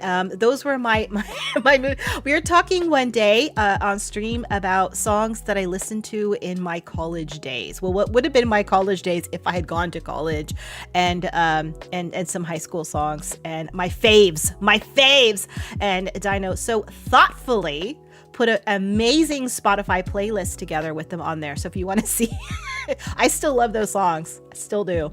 So yeah. Being a talker it's like a prerequisite. If you want to enter the cookie box, you must be a talker. You must be a talker. Papa Cookie has two gifts. His first gift is talking, and his second gift is napping. Which means he just can close his eyes and fall asleep instantly, anywhere, anytime, anywhere, anyhow, any place. And it was wonderful. And because I'll be like, he'll say something, and I'll be like, okay, I want to talk next, and then he'll just kind of like, and then boom, I go to town, and I will spend like literally hours just talking to his corpse on the couch.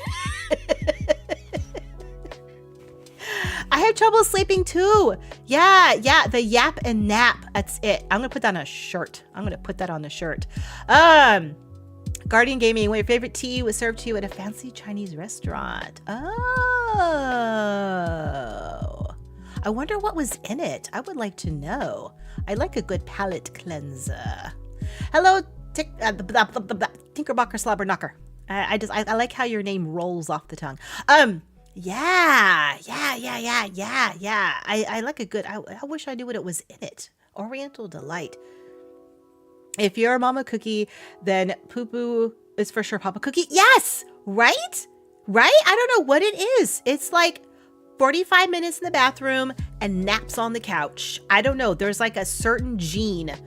There's a certain gene that I don't have. Y'all know what I'm talking about. You all know what I'm talking about. 45 minutes in the bathroom. You're not even doing anything there but on your phone. TikTok. I know what you're doing in there. Squirrel Nut Zippers. It's a great band. They named it after the candy. They are a New Orleans or Narlands jazz. Modern. Fabulous. Fabulous. Yeah. Y'all know. Oh, yeah. So what else is happening? Hello, Jonathan. How am I doing tonight? I'm doing great. I'm back with you all. I'm back in the cookie box with my Smookies. And I'm so happy. Squirrel Nut Zippers, I do believe, is a candy. I do believe, from the 1920s. I have never heard of them, but I am not from the South. I'm from California. So I know that stuff. You know, short of other streamers to help you keep you occupied in your absence. Oh, did you, Sagittarius? My daughter's best friend. Her is it waifu? Umi? Yeah. I believe they are no longer best friends. I believe they have now completely merged and are one person. I believe from the bottom of my heart they have just now merged into a conglomerate that friendship does not even like describe what it is now. They just share a brain. They just share a brain. XOXO exactly. I truly believe that. Yeah.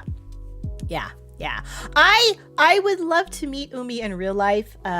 Maybe someday. XOXOBox, our beloved. Yeah, I have spoken to Umi in real life on the phone. It was awesome. That was nothing meant by that. That was just me clearing my throat. It was just bad timing. And she is just as amazing in real life as she is on stream. So awesome. Yeah. Bree is just as chaotic in real life as she is on stream. All right, I gotta drink.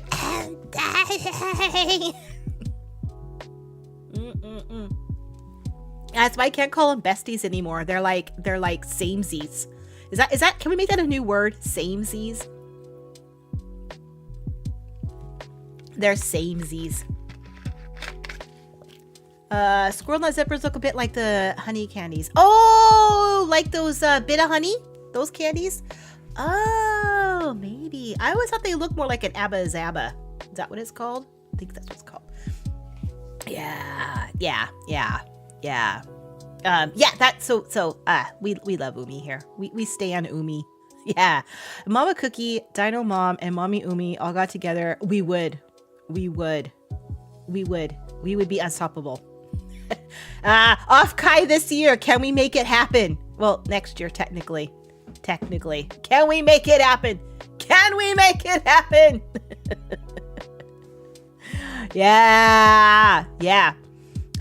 My daughter did play more Kingdom Hearts 2. Oh yeah. Mom Kai. You're right, Isaac. It will be Mom Kai. Yeah. I love it.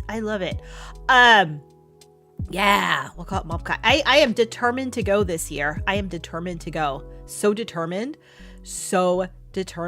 Yeah, we're gonna vote for Mom Kai. I have to get shorts made. I'm serious. Write that down. Someone remind me of that. Mom. Okay, Mom Kai. Bam. There we go. Mom Kai. It's a separate con from all the others. Yeah, it's like what you do before and after. Mom Kai. We need more VTuber moms that make our own con. Yeah, we do. I don't know. I think you will see in the next 10 years a lot more VTuber moms. Because that just do be how life goes. I'm gonna be cosplaying at Off Kai this year. I'll be cosplaying as myself. And since I know that Bree never ever watches my streams. I think what I might do is I might cosplay as her one day. I think it's the last week of May, first week of June time frame next year. That's all. That's based off when the other ones are. I don't know when. I don't know if it'll be the same spot. I have no idea. I have none. It was in Burlingame the last 3 years. I don't know where it's going to be next. I keep watching for it. I keep watching. So yeah. I like it. Mommy VTubers, families, and older VTubers. I'm all the above. Oh yeah, Cha-Cha's what 3.0? Oh yeah, I love Cha-Cha. I do. Cha-Cha's got some sass. She's a sassy mom. Love me some sass. I'm like quiet mom. We're the polar opposite moms. But you know what? That's the beauty of different kinds of moms. Got different kinds of moms. I do love me some Cha-Cha.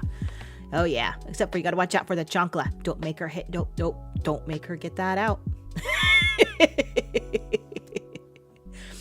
Oh.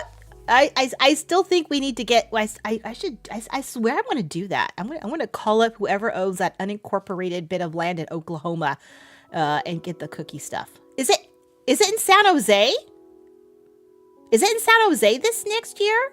I didn't see where it was. Do you know? Fun fact: I was born in San Jose. Yep. I could tell you that because I never lived there. I was just born in a hospital there. And I know my records are gone. So you can't dox me. I think you should try streaming sometime, Dino. I think you should. I think instead of doing a body modification, you should stream. Done. Your mom never got the chunkla, your dad did? I'm terrified of that. Yeah. I'd watch the hell out of Dino streams too. I'll be your first collab, okay? Everyone here's you're a witness. You're a witness. Dino. Do it. Yeah. Yeah, San Jose. Chunkla are flip-flops. If you're Australian, they're thongs. Yep. Kids can have off kai in California. East Coast bros can have mom kai. Yeah. You're down to discipline. Wait. Off kai will be hosted June 20th to 22nd, Welcome 2025. new subscriber Jonathan C. Oh, hello, Jonathan. Thank you for subscribing. Welcome to the Cookie Box. San Jose Convention Center. I know exactly where that is. Oh my gosh. Okay.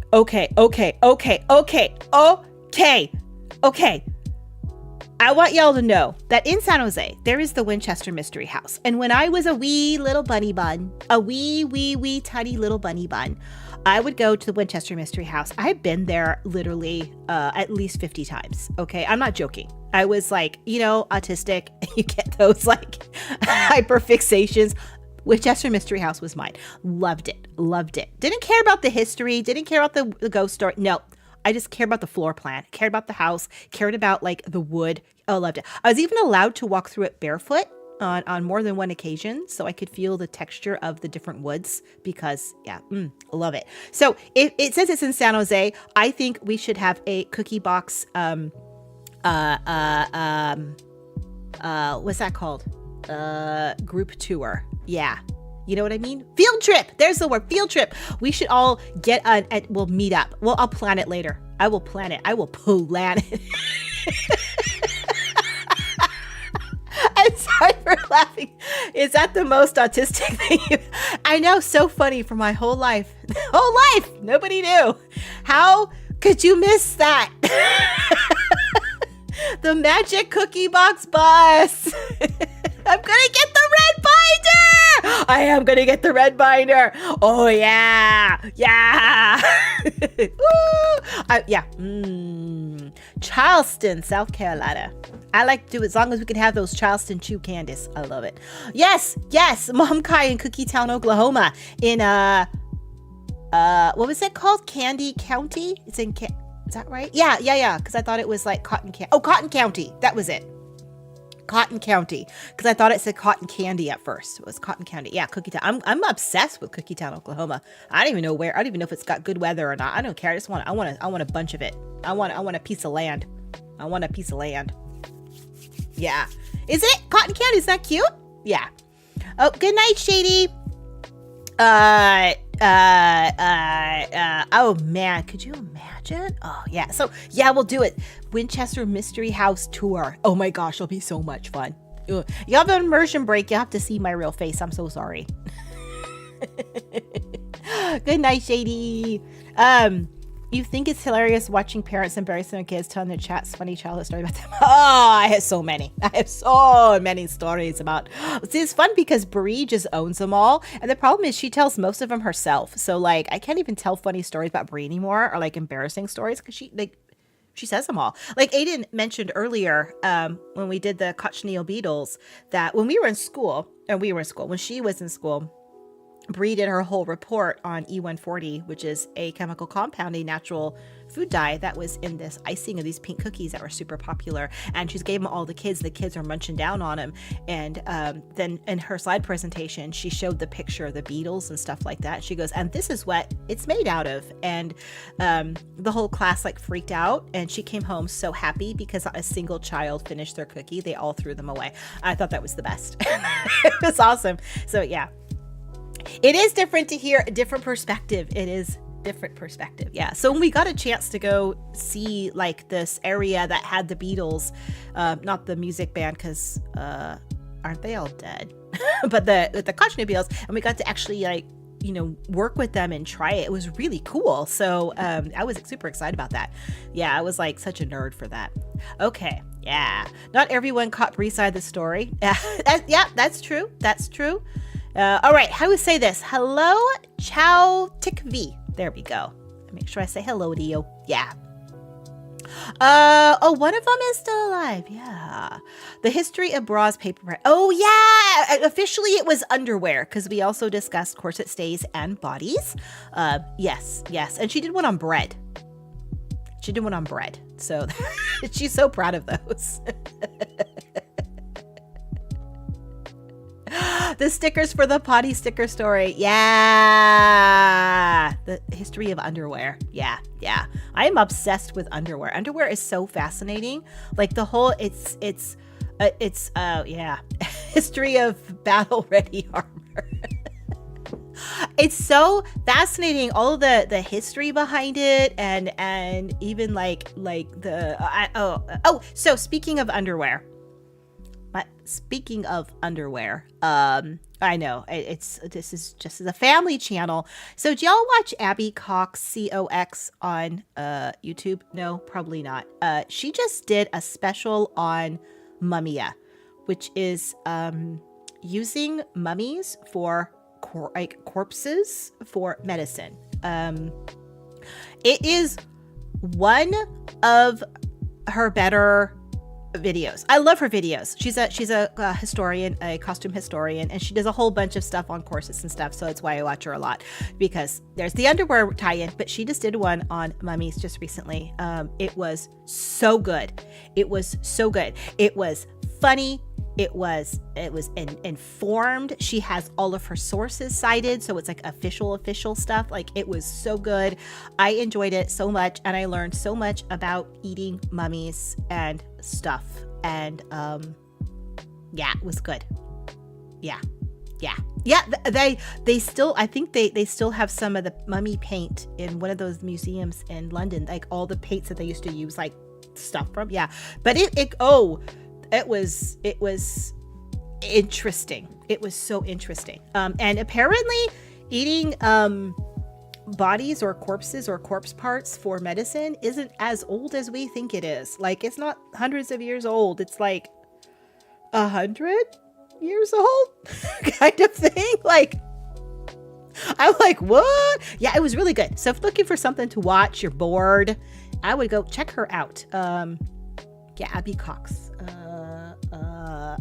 Last name is COX. You can't miss her. She does lots of costuming stuff. Only 100. Yeah. Okay. 100 years for me is like, okay, you think about it. 100 years ago, we had telephones. We had radios in every home. We were working on televisions and computers. We had not everyone. Like in America, cars were pretty prevalent. Running water, electricity. You know, like we have like. It was kind of like equivalent to what I would consider like modern times. It's most like us. Do you know what I mean? It's not like indoor plumbing doesn't exist, or no cell phones, but at least we had telephone communication and something a bit faster. Do you know what I'm saying? And cars and trains and planes and stuff like that. Fridges. Oh yeah, exactly. So indoor plumbing was like the rage. I'm looking specifically from America perspective because that's where I am. That's what I know. But it feels pretty recent. And also I know people, new people from the 1920s growing up. A lot of people, like dozens and dozens of them. So they had proper, not just ice boxes, but proper refrigerators, like electrical refrigerators. So it's anyway. So it's not that old to me. In that it's most like us. You look back at history, it kind of feels like us now. Do you know what I mean? Like it's similar, as opposed to looking back like 200 years ago, where people are riding horses and stuff like that. Oh, don't go on the proper milkman, because I have a proper milkman. I have actually I don't know who delivered this week. It could be a milk them or a milk woman. I don't know, but I have a milk person. I get my milk delivered. There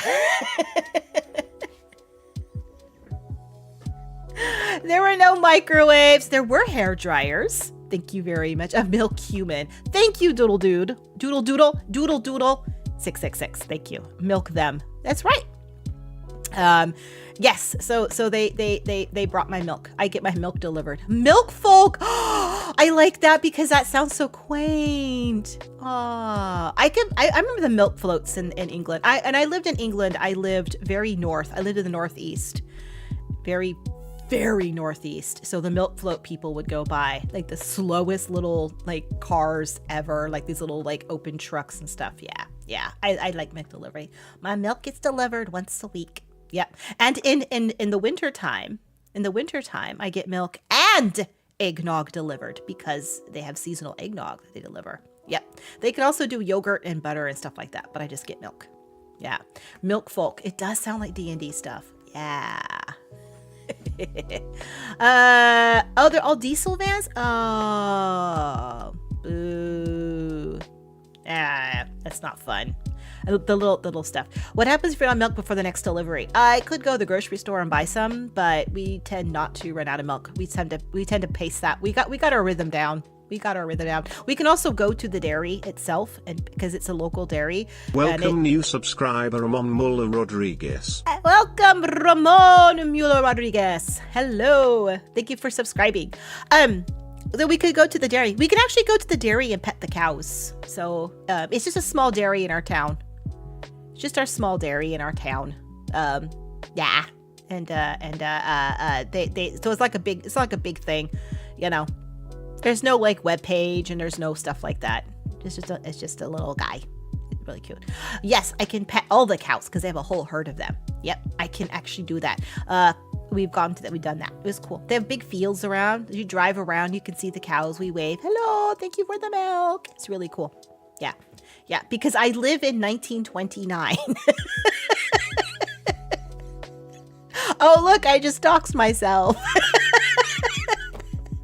I live in 1921. I want milk from this one and that one next week. Yeah. They're mostly black and white, but they have a few of the red ones. What are those called? I don't know the name of them. And then they have like a couple brown ones. It does sound like Amish land. Yeah, but they drive a proper car. They have a truck. It looks like a repurposed like ice cream truck because it's refrigerated. So yeah, it's really cool. And they come in little glass bottles. It's really cute. Really cute. Economically unsound. Yeah. Well, yeah, it is. They make their little rounds. They only deliver 2 days a week. They make the little rounds. The guy drops his milk off on his way home. It's really cute. I love them. Before September. Yeah. Oh yeah, Frisians, because they come from Friesland. In the Netherlands. Do they speak a different language there? They speak Dutch and Frisian. Yeah. Yeah, we call ours Holsteins, I think. I don't know. I can't remember. Oh, so I bought that book, right? I spent $45 on a book because I looked on the internet and I found a really cool quote it just fit my essay beautifully, like perfectly. The cows are Duolingo. They are. They say moo and me. Actually, in Dutch, cows say boo. They say boo, like a ghost. Boo. The cow says boo. So I guess they are Duolingo. They say moo and boo. So I bought that book, right? Because how thick was it? A good couple inches, weighs a ton, and it's a paperback too. And it's like 800 pages. It's a massive book. But I found this really great quote online, but we have to cite our sources, and that includes the page number. And I couldn't get like if you do certain searches on the internet, legal searches, nothing funny. So it's I'm sorry. It almost made me laugh. Eventually good doorstop. It's actually an interesting book. So you can get like they'll quote parts of sentences and stuff. And this one popped up, this perfect, exactly what I needed to like wrap up my whole like thesis argument thingy together. But I couldn't, I followed the link to get to the source, and it was like, haha, sucker, you have to check this book out of our library, and it's at Oxford. And I'm like, I don't know anybody who's currently at Oxford. I don't know anybody at all who was at Oxford in the past, present, or future, because I'm not that fancy. So I was like looking around trying to find a copy of it, and they're like, oh, well, you can check this out of our library digitally for $40 converted. And I was like, oh, no, thank you. But I found it on Amazon. I did. I can't lie. For $45. And I was like, fine, I'm going to buy this stupid book. So I did, and it arrived. Next time, Aiden, I'm going to call you. Actually, you couldn't get in either because apparently only if you are a student there or a certain type of alumni, you're allowed into the libraries because, yeah. Anyway, I was like, whatever. I got the book. It's actually very interesting. So, and I knew what chapter it was because at least it had the kindness to put the person's name of so I can tell what chapter they were in. And I flipped to the chapter, started skimming it, found my line, page 530. Literally in my paper, I put 530, and then I submitted. That was it. All that hassle and $45. Just so I have to find a new quote from a new source. That's how stubborn I am. So, but while I was doing that, there's an actual point to my story. Did I submit it? I think I did. I told the mods when I submitted it. That's when I submitted it. It was in. I was like, boop, done. Check in the box. So what at the same time, I was like, you know what? Back when I was a wee bun, a very, very wee bun. I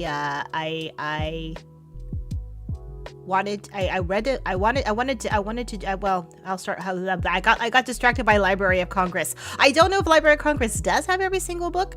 Anyway, did I submit at 5:30? Oh, so distracted. You said library, Aiden. I got distracted. So as a wee bun, I watched Disney's Alice in Wonderland, and I became obsessed with this movie, and I don't know why.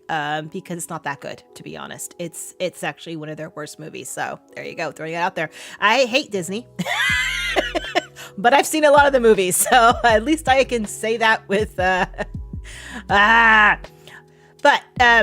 So someone said, well, that whole like, oh, you think you like that movie? Why didn't you read the book? Kind of thing. So I read the book, and the book was nothing like the movie, and I loved the book. I loved it. I thought it was the greatest thing ever. And the librarian at the at the library that I would get a book for. I was like, oh yeah, there's other books by Lewis Carroll, and I found a couple other ones. So I read everything I could by him. Loved it. I had at one point, my memory's gone. I had every single poem memorized in both Alice in Wonderland and Through Looking Glass and What Alice Found There. So and also on top of it, I also knew The Hunting of the Snark, which is a massive epic like poem by memory. I'm obsessed with this guy. Obsessed, right? Obsessed. So anyway, I have a point to this somewhere. So I went to a summer camp, and one of my camp counselors was also obsessed with Alice in Wonderland and knew more than I did. And he was like, well, you're a fan. Did you know this? And would like slide off some like trivia stuff. And I'm like, no, I don't know that. Oh, well, and do you know this? Now, you know how people do that? Like, oh, you like Pokemon? Name every Pokemon, that whole gatekeeping thing. I was so dumb. I had no idea that's what he was doing. Like, I had no clue. I was just like, I was like, oh, he's just asking me if I know. And when I don't, he's giving me information. Because I was oblivious. So sometimes being socially inept is a good thing. No idea he was being like that guy. I was like, wow, he's so nice. He's like my best friend. He's telling me all this cool stuff. Oh, do you like this poem? Can you do it backwards? I mean, I was like, oh, no, I can't. Tell me how. You're so cool. Yeah. Anyway, one of the other counselors got really mad and said, don't think he knows everything. He actually has this book that he's been reading every night and getting all of his information out of so he can like try to show off in front of you. And I was like, oh, what book is this? Right? Not like, oh, he's faking this information. I mean, again, oblivious to all of the social cues here. Did not get any of them. I'm like, oh, there's a book. I like books. So there's this book called The Annotated Alice by Martin Gardner. It was printed in 1960, and there was a 1970 version. Or I think, no, 1969, sorry. And it's a 1970 version as well as paperback.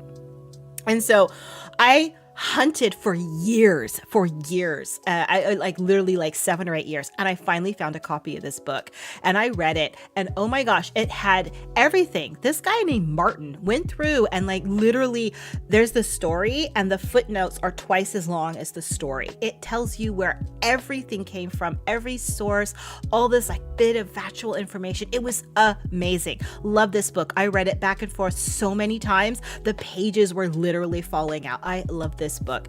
And then I moved and the box that it was in disappeared. So my precious book was gone. Devastated. Absolutely devastated. And I said, one of these days I'll get a new copy of it. But then like I go into a bookstore and it's like, do I want to buy a book that I've had before? Do I want to buy something new? And I usually buy something new.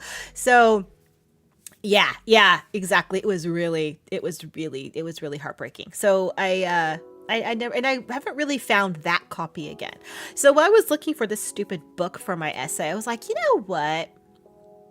If I'm going to spend $45 on a dumb book that just for a page number, maybe I should do something better and find a book that I love. And I'm like, I should get a copy of this book. So I went online, I tried to find a copy of it, and I did not know this, but sometime in the 1990s, Martin rewrote the book and added more information to it. And so I am not joking. It was like meant to be, because I was like, I should go look for this book. And I opened it up to A Books. Again, not sponsored.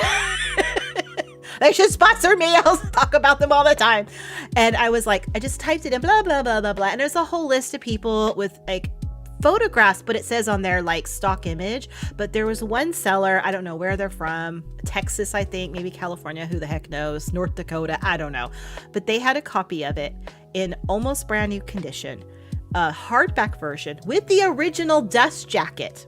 First edition of the definitive version from the 1990s. Yeah.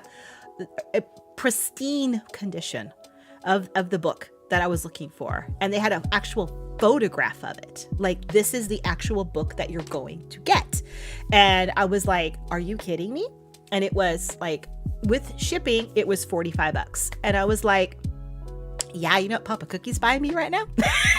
So I bought it. I was like, you know what? I've been wanting it for so long. And this is like, you know, when like the universe tells you to do something, you better do it. This was a universe telling me to shut up already and get this book back. So I ordered it, and it's on its way. It'll be here within 10 days. Yeah, this is my time. Exactly. It was so cool. So I'm so super excited. It's on its way. I cannot wait to read it again. I am so excited about it. But it's like if you're British, it's like an anorak's dream. If you're not British, what's a good word for it? I guess fangirl does not even cut it. Not even cut it.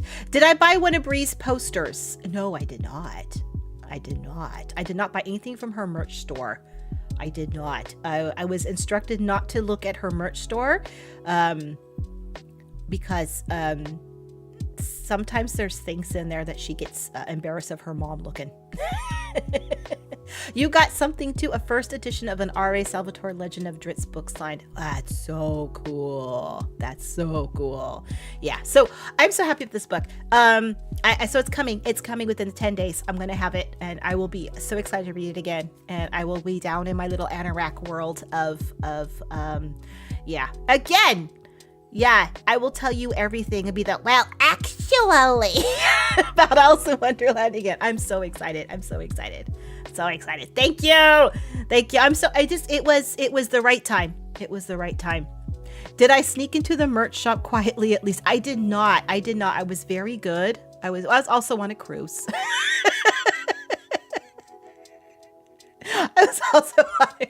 I was doing my homework.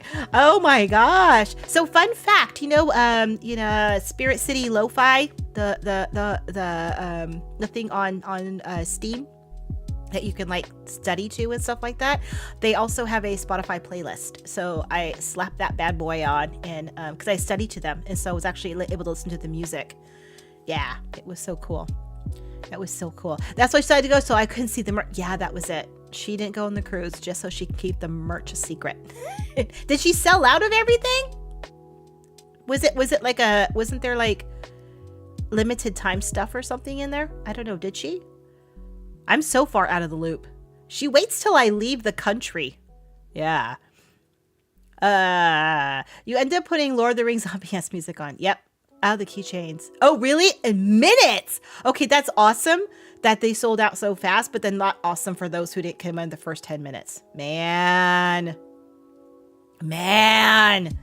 So maybe she'll have more. I think she had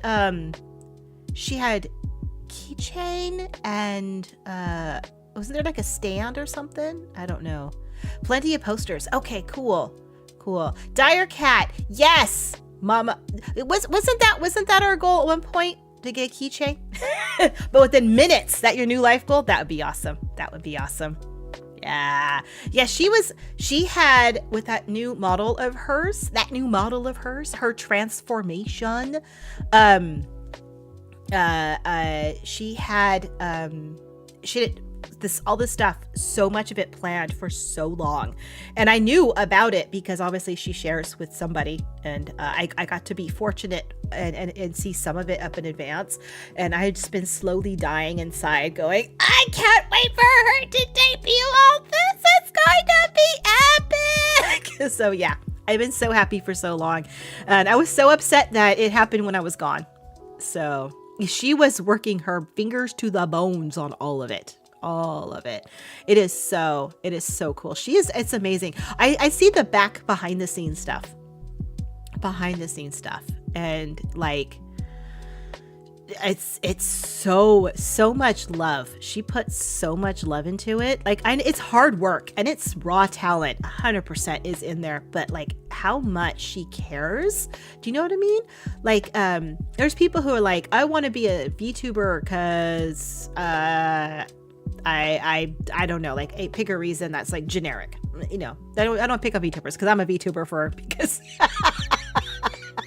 because I felt like it. So that's me. But some people do things for like money reasons, and that's kind of like, you know, or they do it because they want, like, I want merch, or I want free games from people. Like, they do it for like a monetary thing, and you can tell the difference because it feels different. But she does it because she loves it, and because it's like it's her art, and she's very good. It's like her debut is like the Sistine Chapel. Do you know what I mean? And so watching all this stuff that she does behind the scenes to make sure everybody's entertained and everybody's happy, and she covers all the bases, and she tries to collect all the information, have all the backup stuff, and it's just, yeah, exactly. She puts her whole heart to it, and it shows. That's what it is. Yeah. Because you could tell. Yeah. I wish I could have seen the debut. I'm not allowed to watch her stuff. So it's frustrating because I can't see it. I have to like wait for shorts to come out, or like small videos. I'm allowed to watch those. She can tell you she hates you, but yeah. I can't watch it. She says that it makes her feel weird if she might, back of her head, thinks that I might be watching it, because like your mom watching it's a different thing. You can't always say what you want to say. So out of respect for her art and her community, I said 100% I will not step into your stuff unless you tell me to. So yeah, that's what I do. Yes, passion. That's a good word for it. She's so inspirational. I am definitely a boundary respecter. I do. I did not watch the clip compilation lore video yet. I am going to be able to watch I'm allowed to watch it, and I'm going to be watching it, but I haven't watched it yet because I heard it's incredibly emotional, and I haven't been in a good headspace to watch it. I want to make sure I'm braced. I want to make sure I'm braced for it. Does that make sense? And I want to give it I was like, yeah. So I saw bits of it. I saw bits of it, and I was like, I need to be in a good mental space and hold myself for this. So, because again, it's as a mom on the other end of things, and you see how much of her heart she puts into it, and how much she works, and the, you know, and going up to her house because, you know, she just needs someone to hang out with her, and you know, just be with her because she's having some stress moments and stuff, you know, things like that. So you physically see her working at her desk, and then all the years she's still living at home, watching her hours and hours and hours working so hard. I remember when she first got her first achievement for when she got what's the A word, affiliate on Twitch. Like, that was it. That was her taste of I want to do this, you know, and streaming to like 2 people. And when she first started, and just really just putting 110% in, as though the room was like 200 people. She didn't care. She was like, I'm gonna do this. And she like made commitments to like, I will always thank people for this. I will always do this. And she still does those. And it's really amazing. It's really, really amazing. So yeah. So anyway, sorry, I'm clearing my throat so much. So yeah. It was amazing. It was amazing. Baby streamer Brie is super cool. Hydrate. Oh yeah, I should hydrate. I'm almost done with my water bottle. Wait. Oh, you can't really. You get the bottle opening, but there was no psst noise. Her friends are also very supportive. Yeah. Good night, Press. Thanks for stopping in.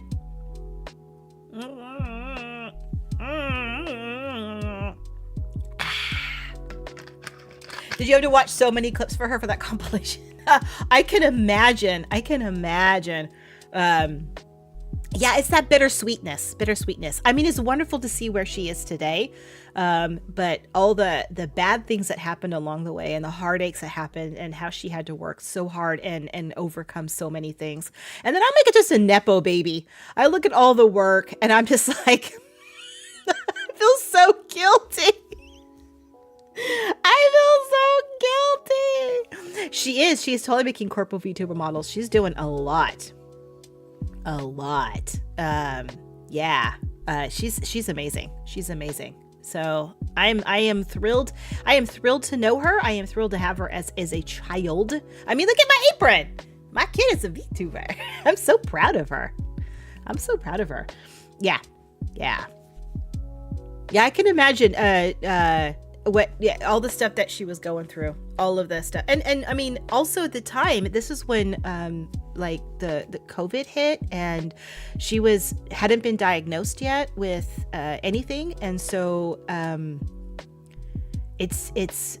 so there was a lot of like everyone's going through that time. Do you know what I mean? So it wasn't even just like going through all of the work and the stress of becoming a VTuber is one thing and growing into the amazing person that she is, but also like everyone was going through at that time. Do you know what I mean? Like, I mean, we all know, we can all sympathize with how hard it was. How hard it was, like mentally, just being cooped up in houses and not having any contact with people, and you know, and she had just left high school and was struggling with college and not struggling with anything, giving up, and yeah. So I don't know what was in the debut, but I remember like everything she went through, and it was amazing.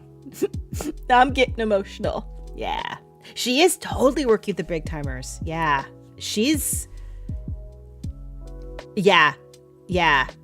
She's I know it's funny because I was asking her, I go, so I know you work with certain artists. So if I wanted to get a model made, could you recommend somebody? And she was like, oh, well, Mom. She goes, I could, but they have like over a year waiting list and they're like thousands of dollars. I'm like, oh, okay.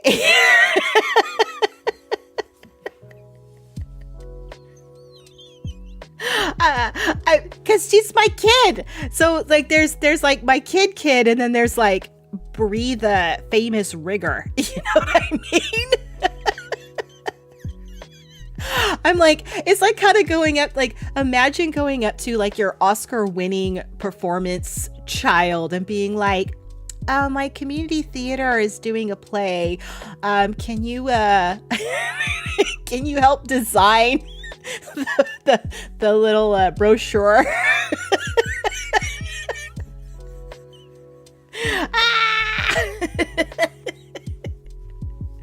Oh, yes, the corpo path is attractive because of financial outlay and management.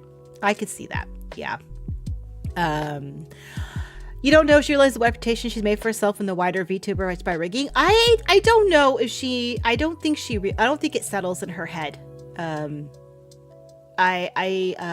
know what, she is like the Stephen King of rigging. Yeah, right. I don't think she really truly knows. I mean, she knows she's done stuff, but for her, it's like I've done a job and I've worked with this person, and it's almost like, yeah, I think you're right, Dyer. She does underestimate how people love her and support her, because she's just, I don't know. I think you can understand that, where you feel like I'm just me. I think that's a genuineness of her, though, that she still is who she genuinely is. She's still my little chaotic fairy bunny. That's what she is. And she's very genuine in that. So yeah. This has became like a whole, I'm not complaining. There's a whole Brie fest over here. I love it. She's humblest #1 at the top of the humblest. Yes, that's the word.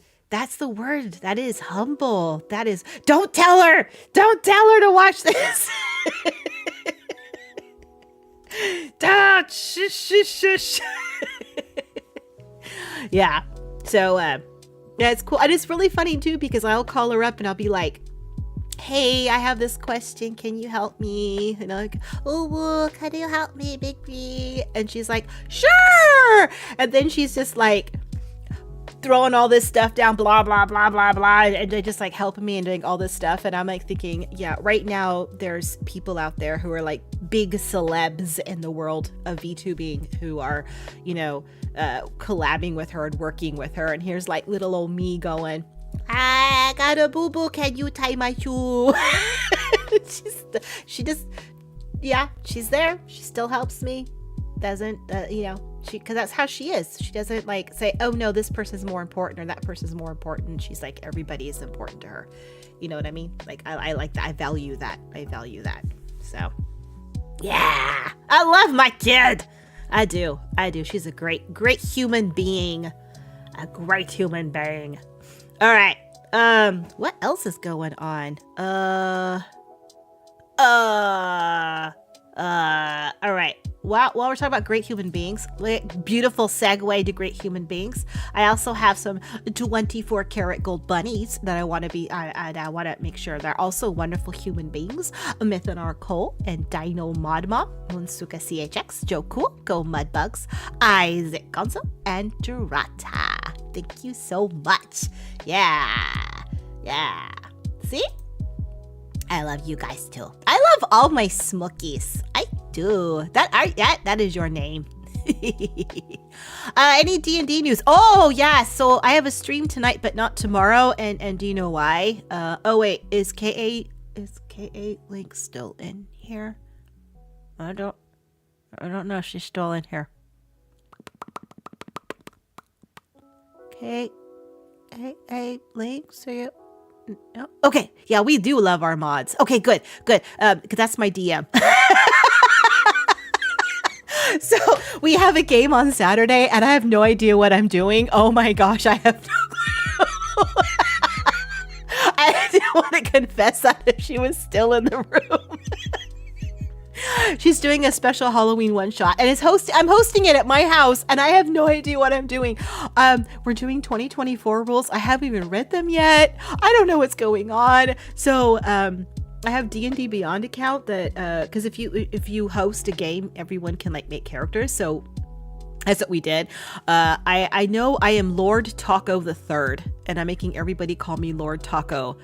I'm a fire genasi, and I'm a paladin. But I'm evil. Just go with it. just I worship an evil god. So I have no idea what's going on at all. So I was like, maybe I should do a stream Friday night. I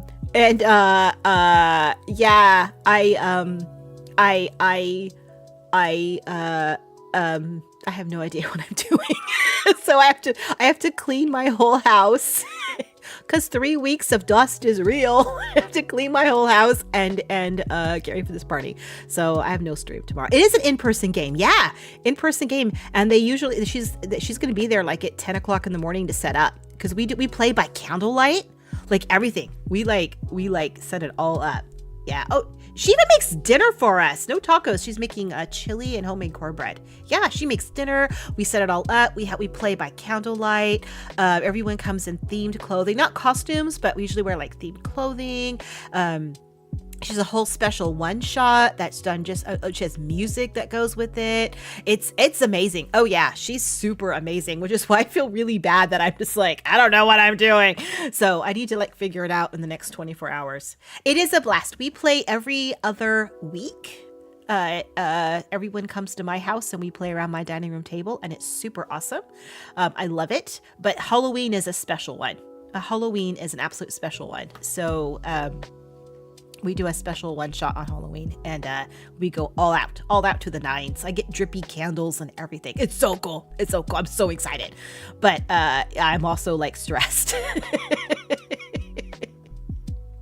Having the cats, we have to lock the cats up because the cats, well, Apple specifically, does not like one of the players. Like she will hiss and try to attack them. So yeah, it's a little intense. Yeah. So she gets banished. She gets banished to a room just to stay away. She's banished. Yeah. Otherwise she would play, because she do be like that. But no. She gets, I don't know what it is. I don't know what, she just does not like them at all. Like, it's weird. It's so weird. They're the nicest person too. She gets banished to the shallow room. It's funny because she gets banished to my bedroom, and we let her out, to like use the facilities and get a snack and stuff when we like go eat our dinner and stuff. So it's just room to walk around. But every time I go up there, like, you think she'd be mad. Nuh-uh. She's just like curled up in bed looking at me going, oh yes, you're here. Fine. That's fine. And give me a little scratch there and I will come down when I decide to come down. So yeah, she doesn't mind. But we have to separate the two of them. But yeah, so I have a D&D game. I named it Lord Taco because of Odd Squad. Fluff these pillows, peasant. She would say that. Yeah. Yes. Odd Squad. Because they do the Sandwichinator, and they say Lord. It makes us from a sandwich into Lord Sandwich. Lord Sandwich. So I'm gonna make everyone call me Lord Taco, and I cannot wait for it. They're all gonna hate me. So far I have 100% rate of my character being team killed by the end of the session. So I plan on keeping that. And Lord Taco is going to help me maintain my 100% average of being team killed by the end. All one shots. I mean, like regular games, I don't do that, but it's a one shot. It's you do the weird stuff that you wouldn't normally do. So they do not keep pets or other animals, and their spouse is fine. So it's not like a smell, like an animal smell on them, because they would both smell that way. Yeah, it's weird. It's so weird. I don't get it. I do not get it. So have the cat steal figurines, other D&D oh my gosh, dice. My cats love dice, especially Apple. She does bat them around and chase them around the floor. Oh yeah. All the time. I have to keep them locked up. Otherwise she goes to town. She loves it. She loves them. So yeah. That's going on.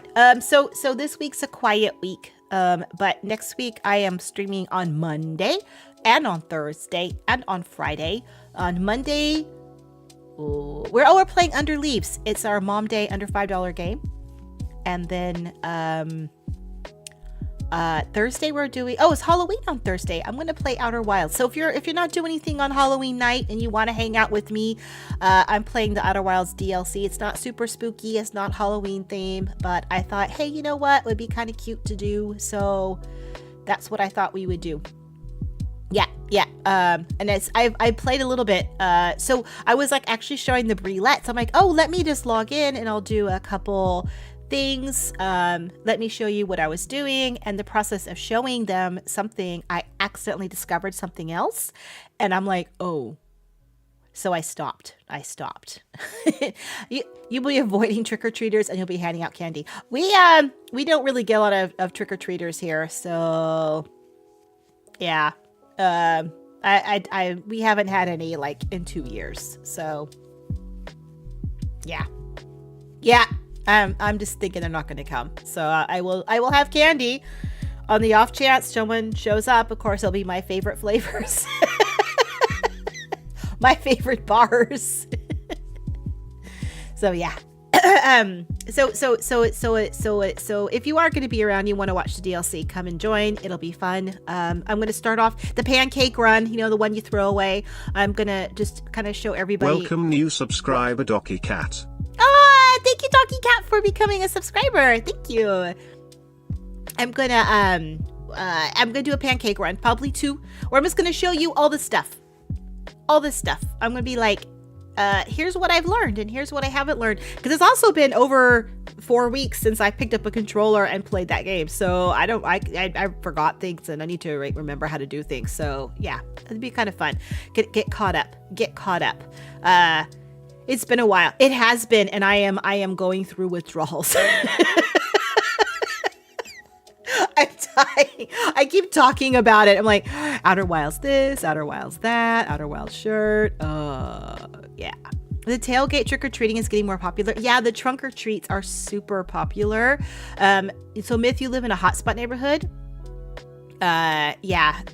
Ours, we do I guess a lot of people do the trunk or treats, or they do the, they go to like malls and stuff and go to stores instead. So that's really popular. Yeah, just the door-to-door just isn't popular anymore. So it is what it is. It is what it is. We usually do a Halloween party, but we just did not have time this year. So we are doing a Thanksgiving party instead. I am going to make a turkey piñata, which we are going to bash because I find that funny.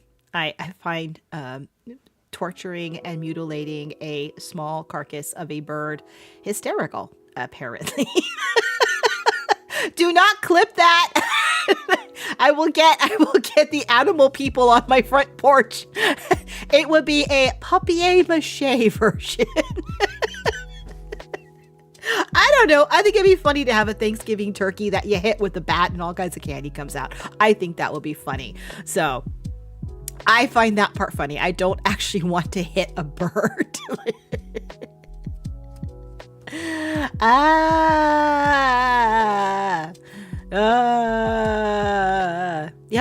Yeah. You pick up a new game and you want it just, all I want to do is talk about it. Yep. Talk about it. You hope to have some giblets and stuffing fall out. I don't know, that weird thing that we saw in that museum with the baby feet. I mean, that could come out of it. Everyone would be terrified for life, scarred for life. That and a bunch of business cards for therapy. I'm so sorry I brought that thing up. I walked in and I don't even remember. Like, honestly, everything else in that room, I have no idea what was in that room. None. I just walked in, I saw that thing, and I was just like, I can't. Oh, hey, can you guys hear my background music? I just realized I'm playing background music. Is that on? It's lo-fi. I'm obsessed with lo-fi right now. Homework music. Okay, good. I was like, oh yeah, I have my oh, there we go. Yeah, I do like lo-fi. I like studying too, and I've been doing so much studying lately. Like, in a good way. I'm obsessed with school right now. I am so glad I'm going back when I'm an old person and not 20, to be honest. Because, like, when I was young, it was a whole different world. Now I just get to go. How is school? I am doing very well. I'm doing very, very, very well. I think so far my lowest grade is an A. So, oh good, I'm glad you're up this whole time. I love it. I am still in my general ed. I am still in my freshman English. I'm still in my very first semester classes, like all the crap that you have to get through.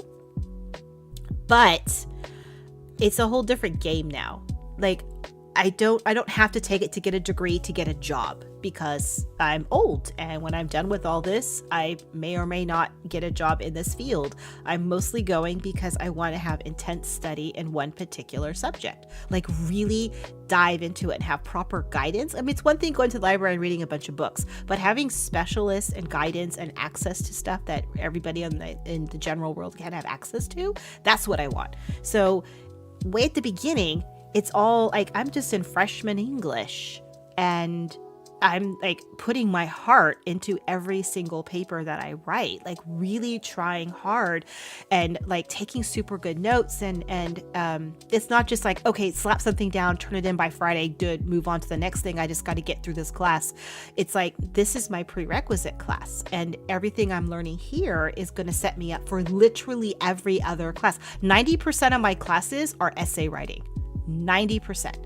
So I wanted to go and like whatever I learn here is gonna be my foundation, and I want to be the best foundation. So I'm like giving it my all, and it feels good. It feels good to use my brain. So yeah, training by video is so prevalent in history that's not as good. You know what? It is funny because I mean, I'm gonna be dead honest. My classes are online. I do not sit in the classroom, but they are. I have access to my teacher. I can actually webcam my teacher directly, one-on-one, any of my teachers. I can go in and talk to them in person. And then the classroom material, like all the lectures I watch as though I were sitting in a classroom, because it's the same thing. I just I don't engage. I don't ever ask questions. I just write and I focus, and then I ask later all my questions because I do that. That's just how I learn. So, it is perfectly set up for my brain and how I learn. And so at least I can't pause. I can actually pause because they're recorded. I can pause and I can write things down, which also is a helpful thing. So I don't get distracted. So if I see myself zoning off, because it happens, ADD or ADHD, I will just kind of like, oh crap, go back 5 minutes and do it again. And so that's really, really helpful. And having like I'm printing everything out and I'm highlighting things in different colors to focus on it, and then just put it. It's really cool. You're right. When I was young, it was about getting good grades and making connections, and now it's just chilling and gaining knowledge. It's definitely different. I'm going to school to be an academic. I'm not going to school to get a job. So yeah. So, and also thank you to everybody who does supas and the super thanks and the super chats and memberships, especially. I love memberships because everyone benefits because we get more emotes and yeah, that's just all the same in the end, but it's nice. All of it, all gifted subs, all of that. Good night, Isaac. That you guys are you're paying for my college, so thank you. Thank you so much for paying for my college. That's what I do with it all. Yeah. So it's true. I was like, so yeah, you guys make it happen. I mean, I'm in community college. I'm not in a big fancy university. I'm doing the frugal route, and my teachers are doctorates. Like they got PhDs, you know what I mean? They're like smart people. So my professors. So like it's really cool. I'm glad. Also, the whole TV series community is legit. Can vouch. Good night, Isaac. Totally can vouch. Yeah, that show hits it right on.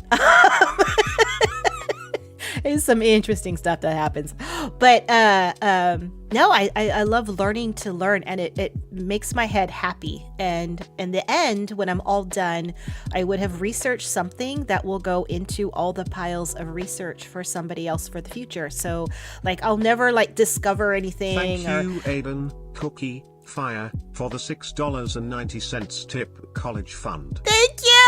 Thank you, Hayden. That's so sweet. Thanks for the funny number. The $6.90 tip for the college fund. You are super awesome. Thank you. Thank you so much. Wait, I'll do the cookie box. Thank you. There you go. You're awesome. Thank you. But yeah, I know like I'm not gonna like find a cure for cancer, or I'm not gonna discover anything that's gonna like save the world, but I will be somebody's footnote someday, and I'm okay with that. I'm okay with being a footnote. I'm okay because I think you can't make a pyramid without lots of bricks, and I don't mind just being a brick. I am my goals in life to be a brick. But I think that's what I want to do. I'm broadening the mind and the field. Yeah. And it's really cool because the Brees are excited also because I'm going to school, and it makes them excited about school. And Bree too is able to start next year with some of the very basic beginner courses. So she is looking at a degree in computer gaming. Yeah. Too? So she's already looking at the course guides and stuff like that, and we'll be doing orientation, stuff like that. So it's a dual thing where you do like high school and college at the same time, double credit. So but yeah, she's super excited about it too. So yeah, computer gaming. She wants to go into she doesn't know what she definitely wants to be a streamer. She does want to be a streamer. And she was looking at rigging as well, but sometimes she thinks that she would rather be like an indie game designer. So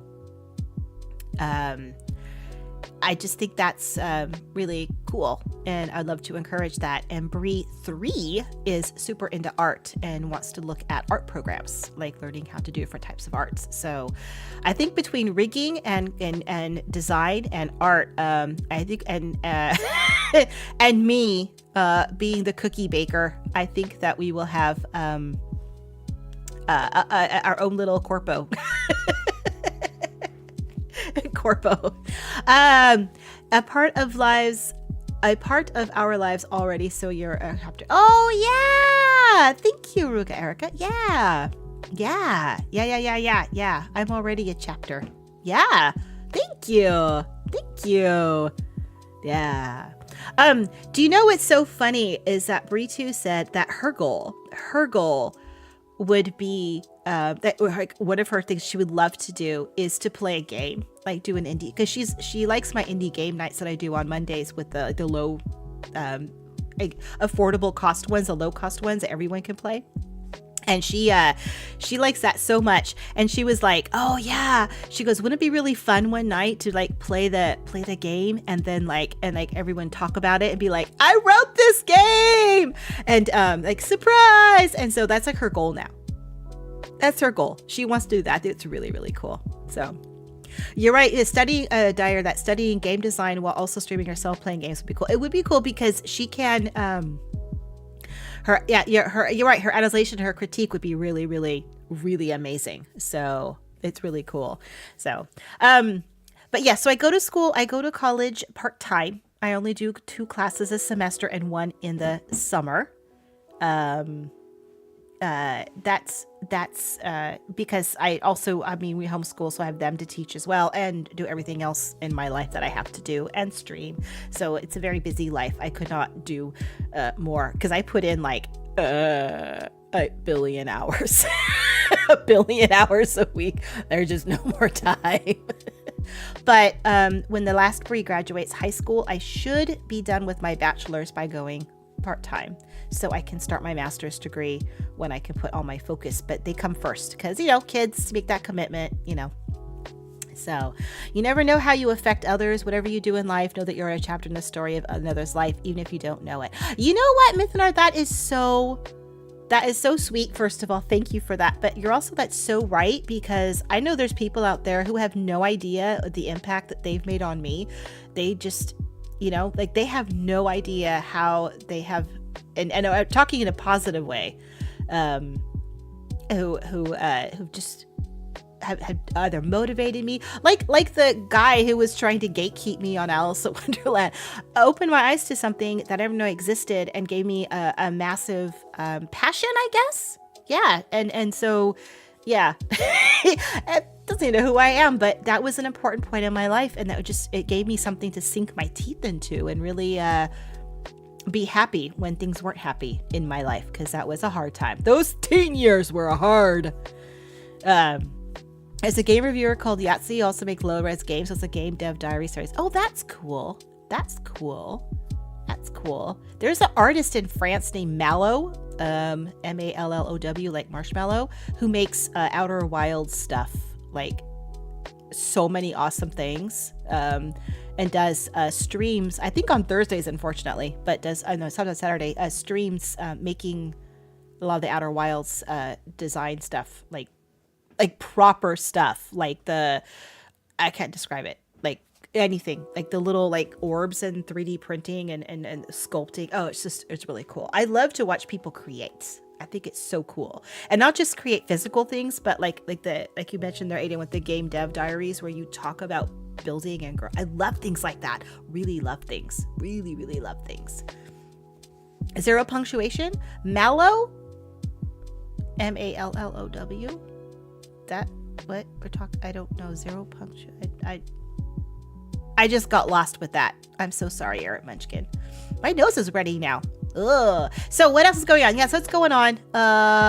Friday we're gonna play a new game. Not tomorrow, Friday after. We're gonna play Potion Craft. It's an alchemy sim game where you have to build potions. It's based in medieval times and it's hand drawn and it looks cool and it sounded fun. So it's a different thing. Like it's this kind of strategy-ish. And planning and stuff like that. So I'm like, oh, let's give it a try. It looks cool. Like I said, it's hand drawn and it's very medieval art style. Like, you know, like the medieval people who do the like writing on snails, like kind of stuff, like that kind of like pen and ink drawing. It's like that. It looks really cool. So I'm excited about that one. That's coming. And after that, I have no idea. I have a book somewhere of November planned, but I have no idea. So I will be going through my game recommendation folder again. So if you forgot to put something on the Discord group, now would be a great time to do that because I'm going to be starting that. Yeah. On Monday, you have a few days to do it. I will be going through, pulling up from the beginning because I put a lot of this stuff on a spreadsheet. And then I go through it all. And some of it are things that I can't play on stream because I can't focus on the game, or some of them were they're very emotional games and they hit a little too close to home, or they're a little too painful. So I was like, yeah, I can't do those. So, but I don't mind playing some of them on the side. So please still do them. Yes, thank you, Myth and Arcole. If you haven't joined the Discord group, link is in the description below. That would be awesome. And you'll see it in there. He would do a whole game review rants in without a break. Oh, I do like reviews and rants. I admit it. Yeah. Join the garden. Exactly. Yeah. Got a lot of stuff growing in the garden. The little burrow holes. What else is going on? That's about it. I think that's like kind of like we're just chatting now. I love chatting with you guys. So, but yeah, we're going to go back to playing some games. I'm excited next week and get moving. Got my 3 days. So pretty much expect Monday, Thursday, and Fridays. I'm trying to put in all the that's my goals. That's my locked in days. That's my stream days. So you can 8 p.m. Eastern. I'm trying to make it like very locked in as my schedule. So that, yeah. Oh, hey, Headhunter Productions came in. Hello. Is that new? When it pops in? Hello, Raiders. Yeah. Welcome. Hey, what were you guys playing? I know what you guys are playing. I was watching you guys play something. Wait. Where's my mouse? Oh, me and my stupid mouse. Wait. You were playing Fallout 76, weren't you? Ha! Welcome, Raiders. I'm so glad they fixed the raid message. That's super awesome. Welcome in. I think you guys been here before, but if you are new, hello, welcome. My name is Mama Cookie. You could also call me Bree's mom because I am Bree's mom. Yeah, that's my princess. My kid's a VTuber, and so am I. I am a mom bunny VTuber who is a literal mom to a bunny VTuber. Yeah, welcome in. I hope you had a great stream. You guys were playing before me. I saw that. I had you on my I had you on my list. I was like, ooh, people we can go visit later. But you finished first. Aha! So thank you. Welcome in. We're just chit-chatting today. We talked a bit about my vacation. We gave Bree some love. We talked about my school. We talked about D&D. What else? I think that's about it. Just some cool stuff. Just some chit-chat. We're just chit-chatting right now. Just chit-chatting. Yeah, I told, but going back to the game thing, I'm super excited to play games. So not playing any video games. Actually, that's not true. I was able to get Tiny Glade to work like 3 days when I was on my vacation. That was about it. Does Bree get the pixie sided from Papa Cookie if he gets the bunny side from you? Yeah, right. Hello, Boomburst. Hello. How am I? I am great. I am so glad to be back. I am so glad to be back. Also, it is 3 weeks of scuff that's been saved up. Let me tell you, so much scuff in the background. So much. Everything that's gone wrong has gone wrong. It's been a hoop and a holler, but I muddled through. I tell ya. Yeah. So scuff. So a lot of it I caught beforehand, but I had issues. Okay, so when I logged in yesterday, I realized all I had was everything from Spooptember, and that was it. And I had to transfer everything from my laptop to my computer and then reboot up and open everything up and get all my, because the cookie box was like basically undecorated. It was just Spooptember and that was it. And it needed to be better than that. It can't go that way. And then I had to make like my thumbnails, and then I had to get my waiting rooms done, and then I had to write my 5-page essay. So that was like where my brain was. And so I had to get my videos and I get my music going, and it was just, and then I got the PowerPoint done, and I discovered that PowerPoint doesn't work on my PC. So I had to like redo the slide presentation to make it fit right. Oh, it was just it was a mess. It was a mess. But and then my little like animations. Wait, I can show you. Hold on. Let me, I'll do a fake one. Hold on. I think I can do that. If I do that, and I come over here, this is like some seriously fourth wall breakage, right? Okay. All right. I'm gonna do emulate this one. Chrissy is our newest smart cookie. See that little chibi that popped up? Yeah, I forgot where I stored that chibi, and I had to go through like recreating everything to find it. The fourth wall within a fourth wall is like 16 walls, right? Right. Hello, Pygmalion. No, Boeing did not do me in. I was good. I was so good. Yeah. So like, yeah, it was that stuff. Hello, Mr. J, Captain of the Lurker Army. Or is it VOD Army? I forgot. Oh my gosh. My brain is just like befuddled. See what happens? I got too much vacation. So yeah, but bucket list item was done, and I was very happy with that. So that was good. And yeah, so lots of stuffy things happened, and then but I fixed most of it, I thought, and I'm looking through and I think I got most of it. So but my background, you can see my lovely background here. I have one for today, but I don't have one for Monday yet. So yeah. Oh, the editing. Oh, thank you. I forgot. Yeah, how did you guys like those videos while I was gone? Did they hit the mama cookie spot? I hope they did. Those, oh, I was so exhausted. Okay, good. Because I had to teach myself editing.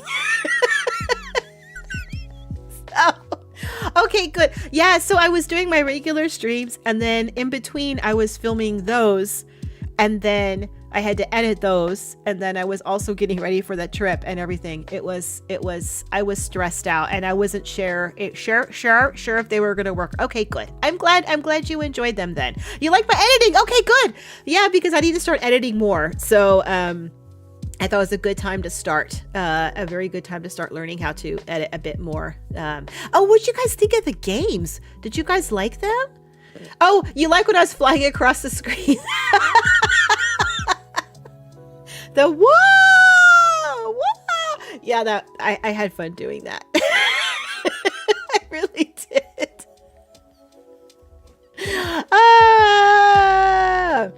They were odd. Okay. So I'm so glad that they were different, new. Birth was a new one on me. Birth was like it had lo-fi vibes, and I was like, okay, I'm chilling with this game. And then I got to the very end. like that very last scene, and I was like, oh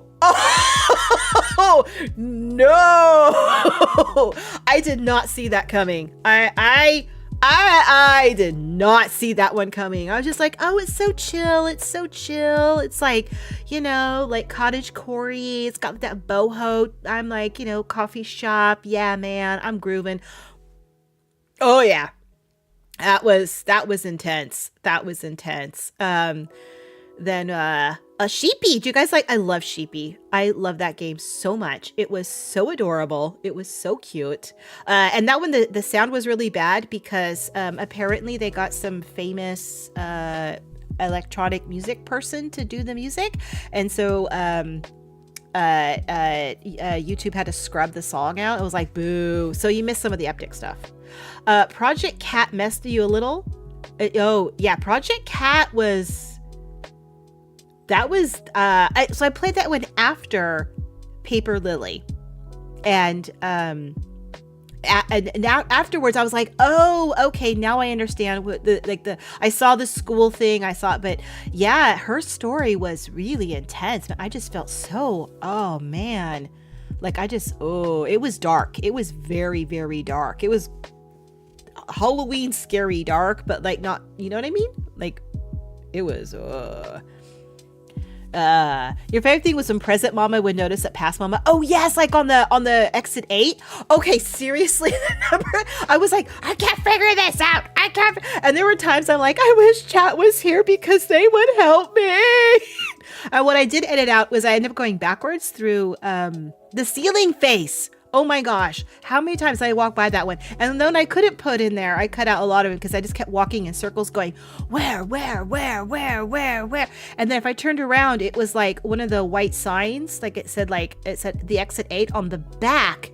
It had something written. So you had to turn around and look at it. And I was like, okay. Then I started getting my little pattern down. I was like, okay, look for this. But oh, that ceiling face. Once I saw it, it freaked me out, but then I knew what it was and I stopped missing it. So the one game where I had the Steam page open, so the music was being weirdly that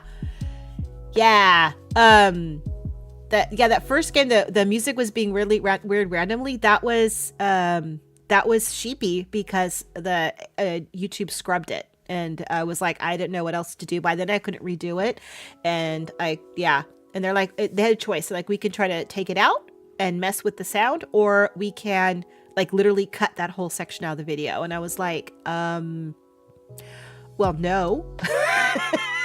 No.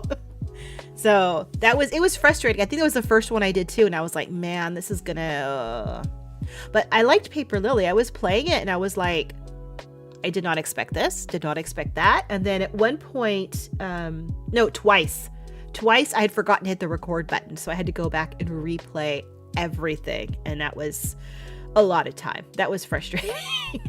I did pretty well. Thank you. Paper Lily. I want to pick that up again. So I did go back because Paper Lily was free, by the way. If you wanted to play Paper Lily, it is free. It's a totally free game. So I did go back and I bought the art pack that they have, because that way that's how they get their money, is if you buy the DLC. It's not really DLC, it's just extras, and it has some amazing artwork. It has some beautiful artwork in there of all of the characters and stuff, and I'm looking through the characters and I'm like, I don't know who that is. I don't know who that is. I don't know who that is. Wait, who's this? So I think I must have missed half of the game. So I want to go back and do it again. So you might see Paper Lily popping up sometime on a stream, because I was like, yeah. I do think chapter 2 will cost some money. It should. It really should. They also things that you don't know in the game, from just reading the developer comments and stuff. You're at the house and there's the street to the east. There's actually a street light on the other side, and it's programmed where if it's the block, so your character can't walk there, but if you go that way, you'll see more of the town. They had pictures of it and stuff like that. So it was really interesting. So I'm glad I bought the pack because it had some beautiful artwork in it. It had some Christmas shots. It had some really cute stuff. And then it had all the different characters, and that was neat because I made me realize I missed half the game. So the game was free, but you could buy a crepe recipe for $10. I think that's the way of doing it. Play the game. If you like it, support after. Do you know? I'm good with that.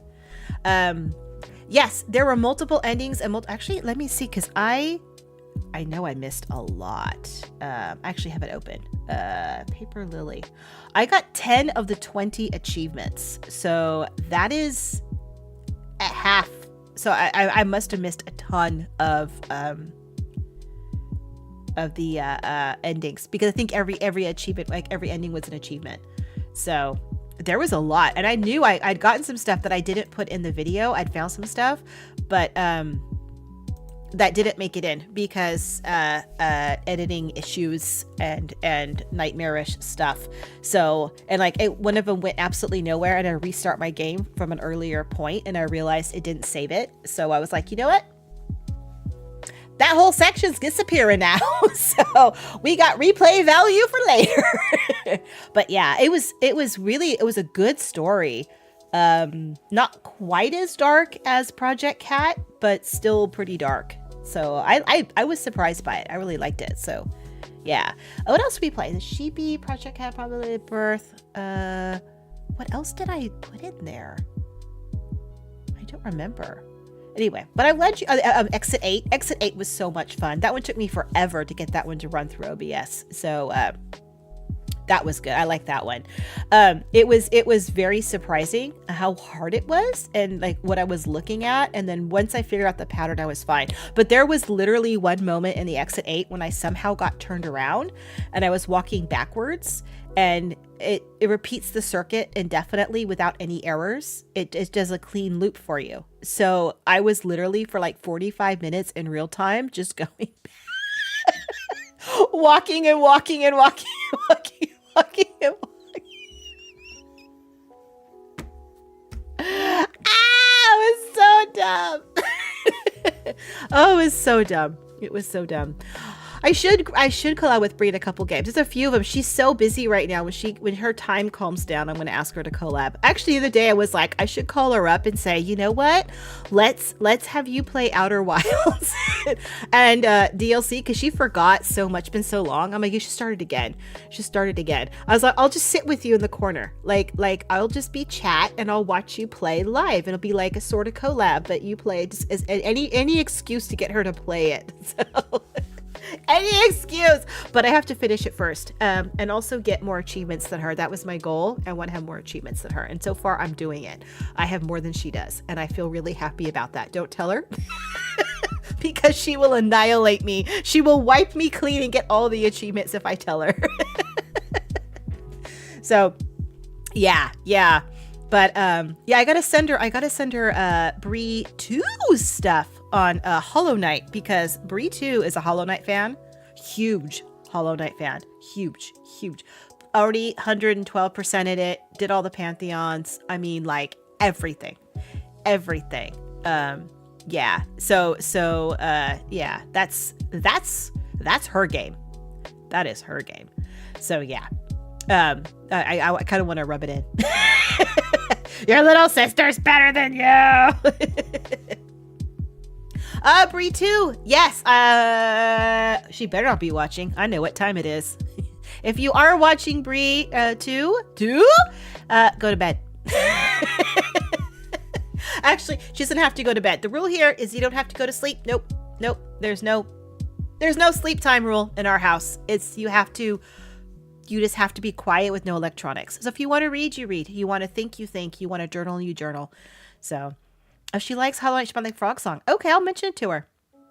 She is obsessed with Hollow Knight. That is her thing. Yeah, it is crazy hard. I remember her coming down so frustrated and crying, and then, like all kinds of stuff. Can you 100% Baldur's Gate? Like, is that even possible? I thought there was one of the achievements that's like so impossible to get. I can't, like, I could never 100% Stardew Valley because I am not good at the games, the arcade games. So those are gone. It'll never happen. You accept the challenge. Good. It's like equivalent of playing on hard setting with only a dagger, wearing nothing but underwear kind of level. Beyond the psychopath route. Yeah. I can't do the bad endings in Baldur's Gate 3 either. I can't. I don't. I like the happy endings. I can't do it. Like in Fable, when you had to pick good or evil, I was never evil ever. I liked walking to town, everyone cheering for me. You know, like, yay, woohoo! I really do love you, you know. But that was all I wanted. That was all I wanted. I didn't want to go into a town and people like grab their heads and go, ah, and run away. Did not like that. Did not like that at all. I loved the crowds. I loved the crowds. All right. Oh goodness, it's already late. Goodness, we've been talking for 3 hours. Okay. I did the kill my spouse in front of the book in front of the demon door to get that one open, and then immediately like did all good things in return because I was so bad. There's also the not so. Oh yes, there are some not so PG achievements involved. Yeah, I couldn't stream those ever. I don't know. I think, you know what? Stepping outside your wheelhouse to 100% a game is cool. I think it's cool. So, you know what? I honestly hope that you get it. That would be really awesome. That would be really, really awesome. I did want to get the Seduce the Emperor achievement just so I could send it to Brie and have that sit in her brain rent free for a very long time to be mean. I thought that would be hysterical. Yeah. Being flustered, I took the Raphael route. Did I get some? Did I get them? I don't even know what I got. It's been a while.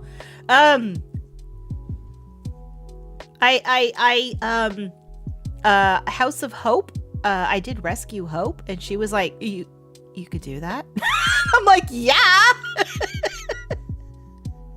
And then I was like, I've been to the Iron Throne, and she goes, the what? So we play very differently apparently. And then a few times I was like, oh wow, he's really nice. I like him. And she was like, no mom, he's evil. Don't go that way. And then the very first time I played with her, I killed Karlak. Yep, I killed Karlak. Mm-hmm. She was so mad at me. And I was like, but Will told me to do it.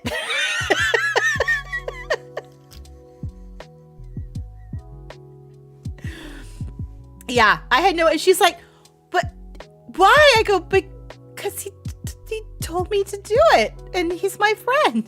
Aren't I supposed to do what my friend says in this game? I had no idea. I had no clue. I was like, she doesn't look like a demon. You know, she looks more like a tiefling or something, but whatever. Like, okay, he told me to do. And she was like, she was so shocked. She goes, what have you done? And I was like, but he told me to. Sorry. Dying now. See, that's my karma. I choke. So I was at her house over Christmas and I was playing it. So I took the train, and the trains are very long because she lives like 5 states away. So I was like, okay, so I got it, and I was playing on the train. And I got to that scene. I was like, I'm not gonna kill Karlak, and I've never killed her ever since. She's my best friend. I love her so much. I love her so much. But yeah, I don't know. I was like, I didn't know. I tried. She's a murder hobo. I tend to be a murder hobo in that, like, I kill everybody in the goblin camp, all of them. No, you know, I've killed all the Geth. Yeah, killed them all. They're in a temple. Killed them all. Anyone that I need to, I will just annihilate. My feeling is they're just gonna come after me later, you know. So yeah. I did not get Minthara. No. Yeah, I was like, I have to let that one go. Every time I do so, I guess I do the wrong moves that I never get to, like, you know what I mean? Like yeah. I haven't played Baldur's Gate 3 in a long time. I should pull that open. You mean they were not extra XP? I like to level up significantly before I hit level, like the second chapter. Yeah. So, you don't put on non-lethal. How? What? No. I don't remember what I do. Like kill my own people? I don't do that. I have killed like people I didn't mean to kill though on accident. Yeah. Oh yeah, she's apparently pretty interesting. Yeah, is Minthara interesting? I hear a lot from people. There's some characters I just don't like. I do not like at all. Oh my gosh, I remember in the library, no, the magic shop at the very end. My eyes itchy. I'm sorry, I'm closing my eyes so much. I was there with annoying people outside, like with the whole magic thing. I was in there and it glitched. And I was so upset because I was finally going to like defeat him in that battle. I was finally going to win, and it glitched right at the end, and I wanted to cry. And I put it down. I didn't play it for like 2 weeks. I was like, no, I'm done. And I picked it up and I went back and I finished it. But it was so hard. It was so frustrating. Then I got to the final battle. And like, you know, like you get like those special gifts from everybody you help along the way. I didn't know when to use those, so I didn't use any of them.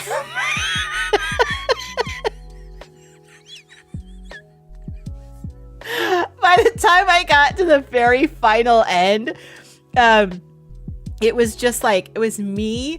I had brought like Gale of Waterdeep. He was dead. He was way dead, like early on. I had Karlach, me, and who else did I have? Shart. I think I had Shart. Shart. Anyway, yeah, that's who I had. And that was it. That was it. And I I almost didn't make it. It was terrifying, and I can't believe I killed the big brain at the end there. And then I was like, when do I use the army people? And like, when do I use all this special magic stuff? Because it says I will be there for you when it comes to help. And I was like, okay, well, not now because I'm running through the city, and not now because I'm doing this, and not now because I've got this, and not now. I gotta save it for the end. I gotta save it for the end. By the time I get to the end, it's too late. So yeah, so I think I accidentally kind of like did it on hard mode, at least that version of it. But it's been a while. I can't remember things. My brain's like a sponge. It's late at night for me. All right. So is anybody even still around? Let me go take a look. Let me go take a look over here. Let me refresh this. I think everybody's gone.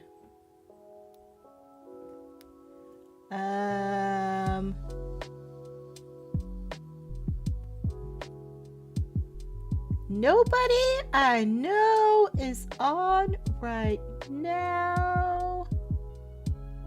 That hasn't been on for, no, they'll be logging off soon because they're on for a while. They have to be, you can recommend somebody. Okay,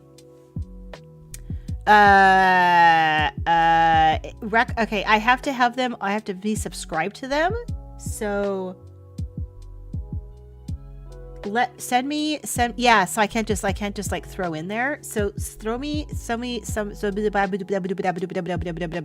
the game descriptions on my Discord group, if you would not mind, if you don't mind, put their names in there for me, Lady J and Mythanart. Then I can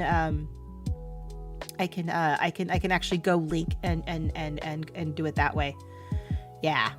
Yeah, because that way I have to go through there Monday anyway to pull up the game stuff to plan out the month. So I will see it and I'll be like, oh yeah, because I do have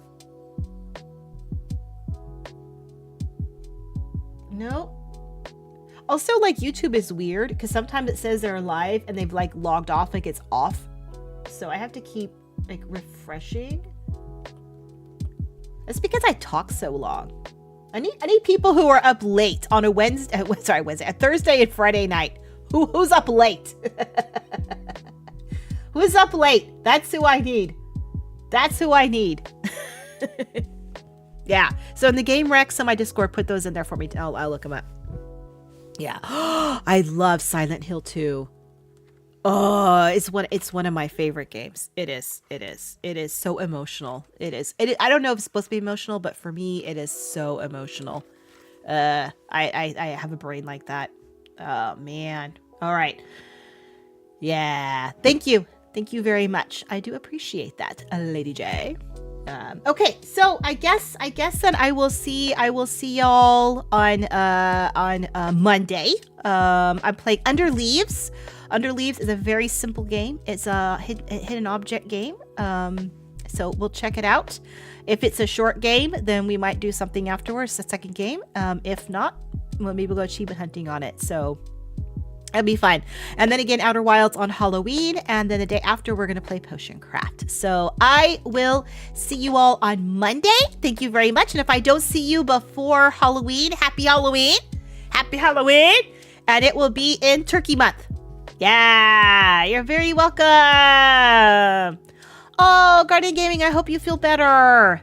Okay, and good night, everybody, and thank you, everybody, for the renewed memberships and for hanging out with me and watching me talk about my trip and just being generally awesome sauce. So thank you all so much, and I will see you all on Monday. Bye.